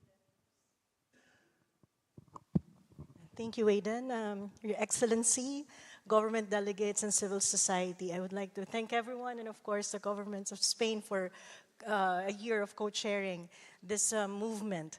I think in the past days we've recognized good stories, success stories, but also unbundled more problems and challenges that we will be facing in the days to come. And I think what we need to do when we get out of this building, this beautiful country, is to continue to challenge each other, continue to push the limits of open government and keep the movement of open governance alive. Thank you very much, and we hope to see your cooperation continue to be uncomfortable, civil society continue to be nice to governments, and governments continue to tolerate our impatience. Thank you, and hope to see you again in the next OGP event. Thank you.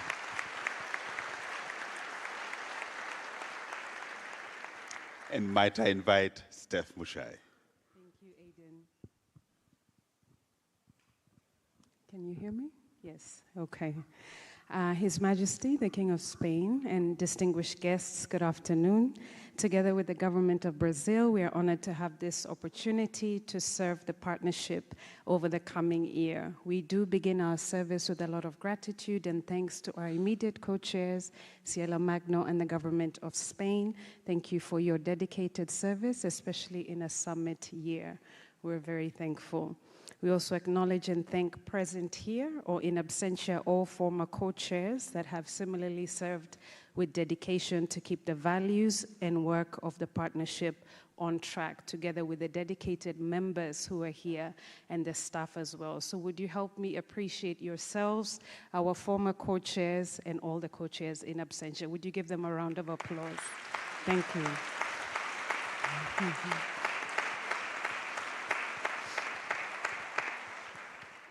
Your Majesty, we are pleased that your recent remarks on behalf of Spain at the United Nations General Assembly, where you highlighted Spain's Seville plan to support multilateralism.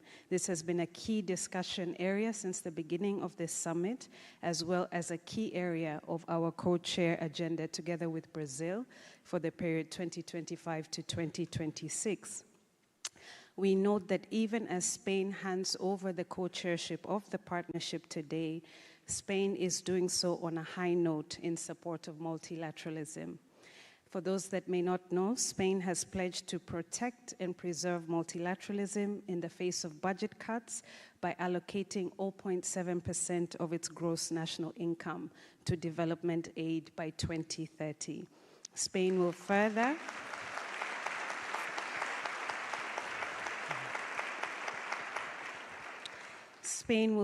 redirect contributions to sectors most affected by the withdrawal of funds from other donors. Spain will also coordinate a platform of leaders, institutions, and civil society to chart the way forward and promote action to transform the architecture of global governance. We thank you for these commitments and for transitioning out of the co-chairship by a strong example on our way of working. Yes, please appreciate Spain. Cielo Magno, thank you for your commitment to remain an active and committed leader in the Troika leadership structure of OGP. You have been and continue to be a respected voice of integrity and accountability. So we look forward to raising the bar with your support as we take up the mantle from you and Spain. Members of the partnership, go ahead. Thank you, Cielo.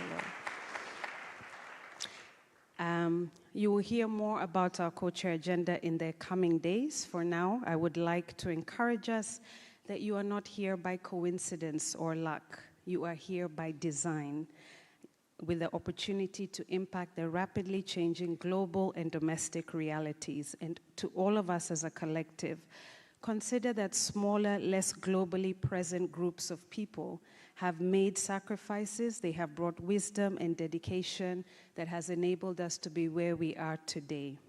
So let us forge forward knowing that even though there are tough times ahead, we can be the people that prepare, even for the most vulnerable on the earth, arcs of preservation, storehouses of provision and protection against the storms ahead. Once again, thank you for this opportunity to serve you all. I wish you all safe travel to your home countries. Thank you. Thank you.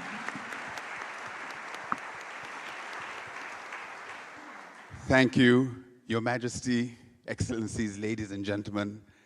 I stand before my leadership committee. So I stand with great respect and with tremendous gratitude for the hard work that you have put into this partnership over the last couple of years as the Kingdom of Spain and Cielo, and with tremendous anticipation of the work that is going to be, what we're going to do together in the coming years. And I'd like to do one more thank you, if you don't mind. And on your behalf, I would like to thank the team I have the incredible pleasure of working with every day. The support unit of the Open Government Partnership Secretariat, who have done an absolutely fabulous job with a team from Kingdom of Spain in the Ministry of Digital Transformation. And thank you so much for this amazing, amazing summit and all of the things that are going to come after it. And so now is the moment. We've done thank yous and transfers, thank yous by words. I'd like to invite you to stand up so that we can do a formal, there isn't transfer just in speaking, but when you do the touch, the pressing of the flesh, that is what seals the deal. So please welcome. I shall facilitate the pressing of the flesh, and then we shall have maybe a photo together. You're allowed to hug.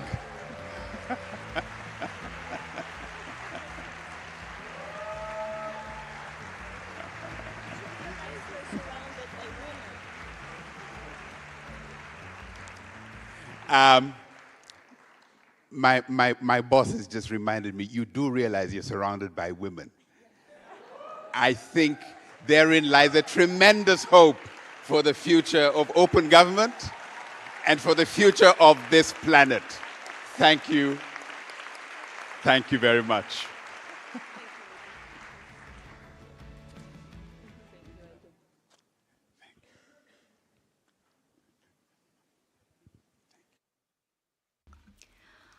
As we bring this session to an end, let us take a moment to reflect on the remarkable highlights of this inspiring week. Together, we have celebrated achievements, shared ideas, and built connections that will continue to shape the future of open government around the world. Ahora, por favor, dirigid vuestra atención a la pantalla para disfrutar de un resumen especial de la Cumbre Global de la Alianza para el Gobierno Abierto 2025. Sabemos que en el vídeo aún faltan las imágenes imborrables del día de hoy, que están poniendo el broche final a este encuentro de la comunidad de OGP. pero pronto podremos disfrutar de todas las imágenes de esta inolvidable cumbre. Thank you for being part of the journey.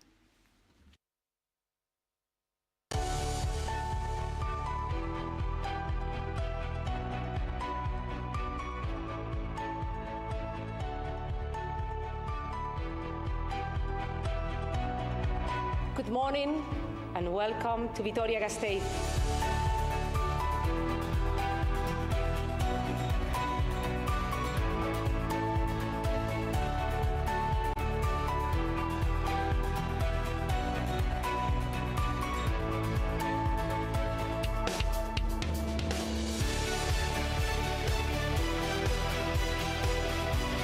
The Basque government of Vitoria-Gasteiz. Que gobernar no es diseñar y decidir en soledad, construir en común y en permanente diálogo.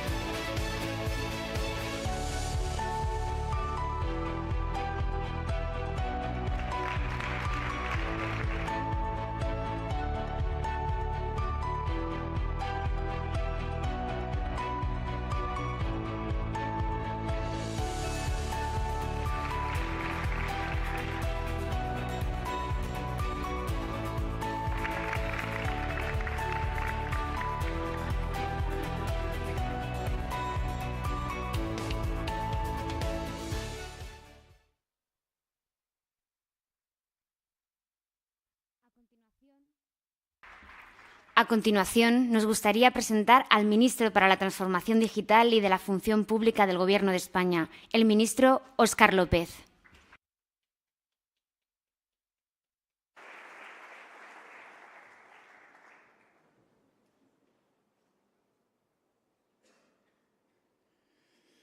Egunon, good morning, buenos días.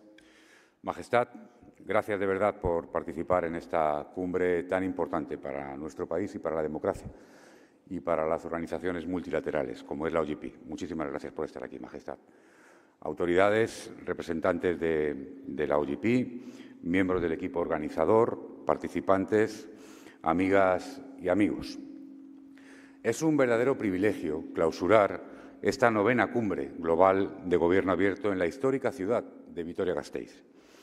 Mucho más en una mañana de esperanza como la que estamos viviendo, donde se abre una oportunidad para la paz en Gaza. Este es un foro internacional en el que líderes, expertos, gobiernos y organizaciones civiles hemos compartido durante estos días experiencias y desafíos históricos. Un espacio en el que hemos reafirmado nuestro compromiso con los principios fundamentales del gobierno abierto: la transparencia, la participación, la rendición de cuentas, la inclusión, la integridad y la calidad de la democracia. Rigoberta Menchú dijo una vez que la democracia no es una meta que se alcance para dedicarse después a otros objetivos. La democracia es una condición que solo se mantiene si todo ciudadano la defiende. He ahí la razón de ser de esta cumbre: defender a la democracia frente a quienes la cuestionan, proteger los derechos ciudadanos frente a la antipolítica, la desafección, la desinformación o los discursos de odio, recoger el testigo de un multilateralismo que reunió a cientos de gobiernos en Naciones Unidas hace 2 semanas y que en esta cumbre hemos ampliado incorporando a la sociedad civil. Si Nueva York pidió el fin de las guerras y de los genocidios, Vitoria-Gasteiz reclama eso y mucho más. Vitoria exige el cese de los ataques al mayor avance de la civilización, la democracia. Ahí radica el éxito de una cumbre que no habría sido posible sin el equipo organizador. Quiero felicitar, Aidan, al equipo organizador, a la OGP, desde luego también muy especialmente al equipo de la Secretaría de Estado de Función Pública, Clara, que se ha volcado durante todo este tiempo, ha hecho un trabajo extraordinario, y también, como no, al Gobierno vasco, a la Diputación Foral de Álava y al Ayuntamiento de Vitoria, que, alcaldesa, ha estado verdaderamente volcado para una cumbre de esta dimensión, en una ciudad tan importante como es Vitoria. En esta cumbre se han abordado temas trascendentales, como la relación entre la inteligencia artificial y el gobierno abierto, como la transparencia de los algoritmos, como la justicia abierta o como la participación inclusiva. También hemos alcanzado logros que promueven el gobierno abierto. Hemos confirmado, lo hicimos el lunes, nuestro apoyo a la estrategia de Estado abierto junto a la OCDE. Hemos aprobado, lo hicimos también el lunes, nuestro quinto plan, el quinto plan de España de gobierno abierto, el más ambicioso hasta la fecha. Hemos aprobado la declaración de Vitoria-Gasteiz, adoptada por gobiernos y organizaciones civiles y que subraya nuestro compromiso con la democracia, el espacio cívico o la gobernanza abierta, responsable e inclusiva. Hemos aprobado el martes en Consejo de Ministros la nueva Ley de Administración Abierta y os anuncio también que hemos firmado la adhesión de España a la Carta Internacional de Datos Abiertos, una iniciativa global que han firmado ya 250 países y organizaciones civiles. Una carta cuyo objetivo es promover el acceso libre a los datos, siempre que sea posible, para favorecer soluciones innovadoras que mejoren los servicios públicos y fomenten el desarrollo económico inclusivo. Amigas y amigos, esta cumbre llega a su fin y da paso a una nueva etapa para la OGP. Stephanie Mukai asume el relevo de Cielo Magno, a la que también quiero agradecer el trabajo todo este tiempo, en representación de la sociedad civil, y Brasil hace lo propio con la copresidencia del Gobierno de España. No sabéis cuánto me alegro de que un país valiente como Brasil dé este paso. Sé que, como a España, no os temblará el pulso para señalar los abusos y defender los derechos en un mundo que necesita más paz y menos autoritarismo.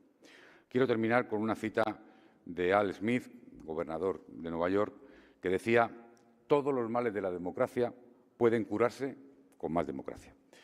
Sigamos trabajando juntos para construir gobiernos más abiertos, responsables e inclusivos. Cada uno de nosotros, de todos los que estamos en esta sala, tiene un papel fundamental en esa gran misión.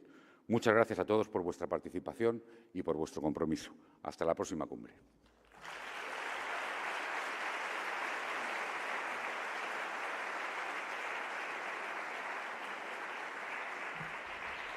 Para finalizar, tenemos el privilegio de escuchar a Su Majestad el Rey Felipe VI para despedir esta Cumbre Global de la Alianza para el Gobierno Abierto 2025.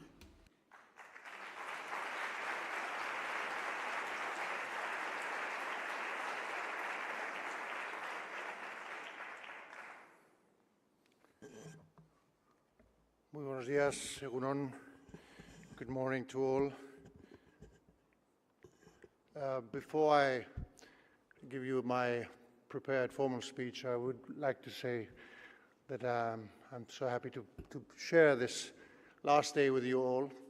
But I would like to express my recognition and my gratitude and congratulate the co-chairs that have handed over the banner this morning, our Secretary of State and the co-chair for civil society from Philippines. So Spain, Philippines hand over the banner to Brazil and I guess it's Kenya. That's right. Sorry. So congratulations for that. Best of luck for your responsibilities, and congratulations for this week. I kind of drop into the atmosphere, but I've very quickly realized that the atmosphere was wonderful, and I hope this carries on for the future. Ministro, muchas gracias por las palabras de bienvenida. Delegada del Gobierno, diputado general de Ávila, alcaldesa de Vitoria, que ha sido la anfitriona en esta cumbre tan importante, secretarios de Estado, autoridades, miembros del comité organizador de la cumbre, miembros del comité directivo de la Alianza para el Gobierno Abierto, señoras y señores. And I just forgot to mention before, congratulate actually the organization and the CEO of OGP and the whole team. Congratulate you for your wonderful work. Hace más de 3 décadas, en la teoría política contemporánea se popularizó el concepto de fin de la historia, que sostenía que la democracia liberal representaba el estadio final de la evolución política y que con el tiempo acabaría por imponerse como modelo universal. La historia no se detenía, pero los acontecimientos futuros serían de menor alcance frente a las grandes transformaciones del siglo XX.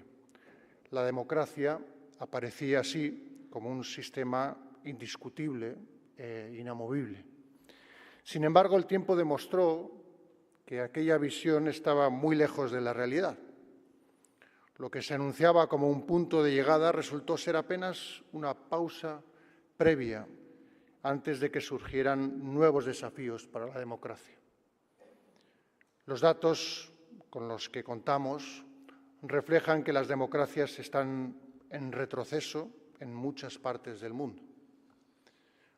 Hoy, solo un pequeño porcentaje de la población mundial vive en países considerados como democracias plenas, aquellas que cumplen parámetros relacionados con los procesos electorales y el pluralismo, el funcionamiento del gobierno, el Estado de Derecho, la participación política y las libertades civiles.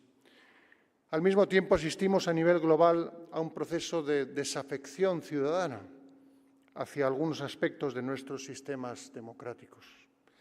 Aunque la mayoría de los ciudadanos manifiestan su preferencia por la democracia como sistema de gobierno, aumenta la insatisfacción respecto a su funcionamiento.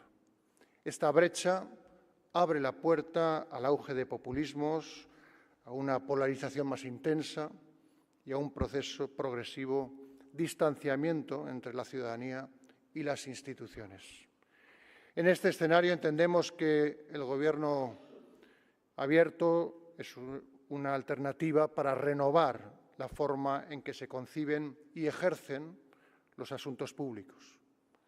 Más que un conjunto de prácticas administrativas, supone la cultura de gobernanza basada en la apertura, en la que principios como la transparencia, la participación, la colaboración, la rendición de cuentas, lo que se llama accountability, y la integridad están estrechamente relacionados.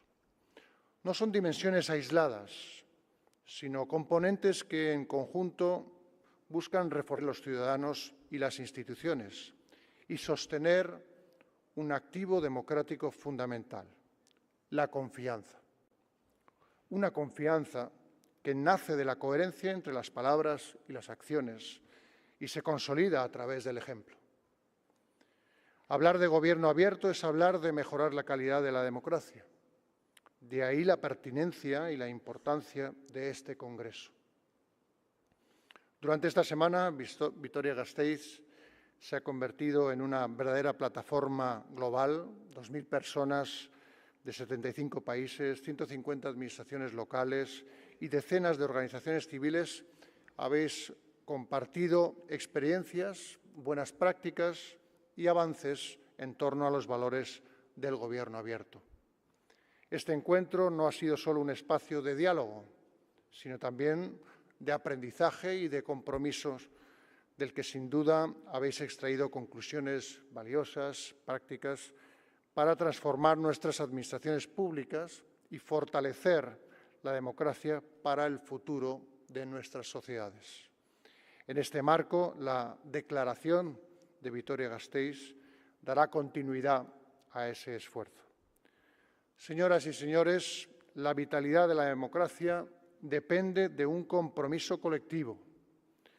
Por eso todos tenemos el deber de protegerla y de fortalecerla. Como señaló Robert Dahl, es un ideal que nunca se alcanza plenamente, pero hacia el que debemos orientarnos de manera constante. En este sentido, el gobierno abierto puede ser una herramienta concreta para avanzar hacia ese ideal. Y hoy, en el mundo que nos ha tocado en suerte, es más necesario que nunca adoptar una actitud proactiva en favor del fortalecimiento de la democracia. España, efectivamente, forma parte de la Alianza para el Gobierno Abierto desde 2011, año de su creación. Y con esta cumbre, nuestro país ha reflejado una vez más su compromiso firme con el multilateralismo y su capacidad organizativa para articular los 3 niveles administrativos, el local, regional o autonómico y nacional, en un ejercicio sin duda ejemplar de coordinación. También ha puesto de manifiesto su voluntad de avanzar en la construcción de un gobierno abierto que transforme y mejore la vida en sociedad. Y lo habéis hecho entre todos, las instituciones organizadoras, las delegaciones invitadas, la academia, los representantes de la sociedad civil. Lo habéis logrado con espíritu de consenso, porque este es el camino, un mundo más participativo, más transparente y más comprometido con la calidad de la democracia. En definitiva, con el gobierno abierto. Muchas gracias a todos. De nuevo, felicidades por su trabajo en estos días. También les deseo a todos un feliz regreso. Eskerrik asko, thank you all very much. Y finalmente quisiera, en un día como hoy, quisiera también expresar de una forma esperanzada, aunque cautelosa, que lo que se avecina, lo que se anuncia, el pacto que escuchamos en Palestina e Israel, pues sea efectivamente una ventana a la esperanza y que las primeras consecuencias que se anuncian supongan realmente la liberación de los rehenes israelíes, su retorno a casa y la entrada garantizada de ayuda humanitaria en la Franja de Gaza. Sin duda, un momento de esperanza.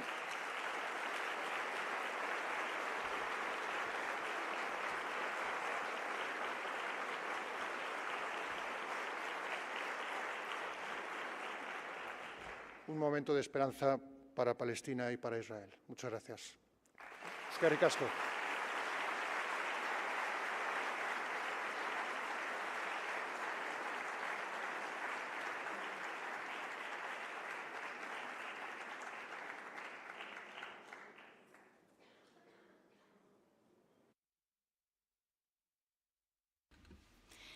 Muchísimas gracias por sus palabras, Majestad.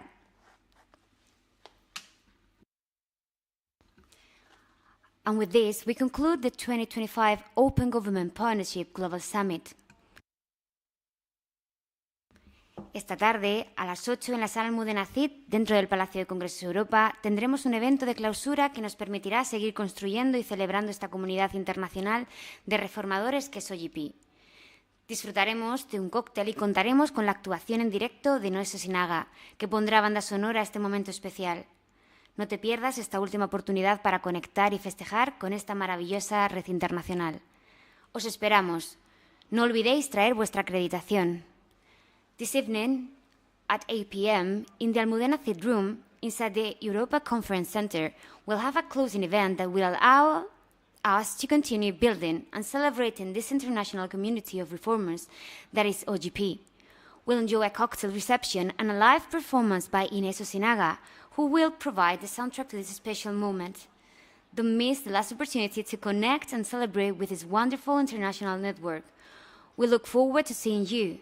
Please do not forget to bring your badge. Y a quien no puedan acompañarnos, les deseamos un buen viaje de regreso a casa. Muchas gracias. Obrigada. Esker mila eta laster arte.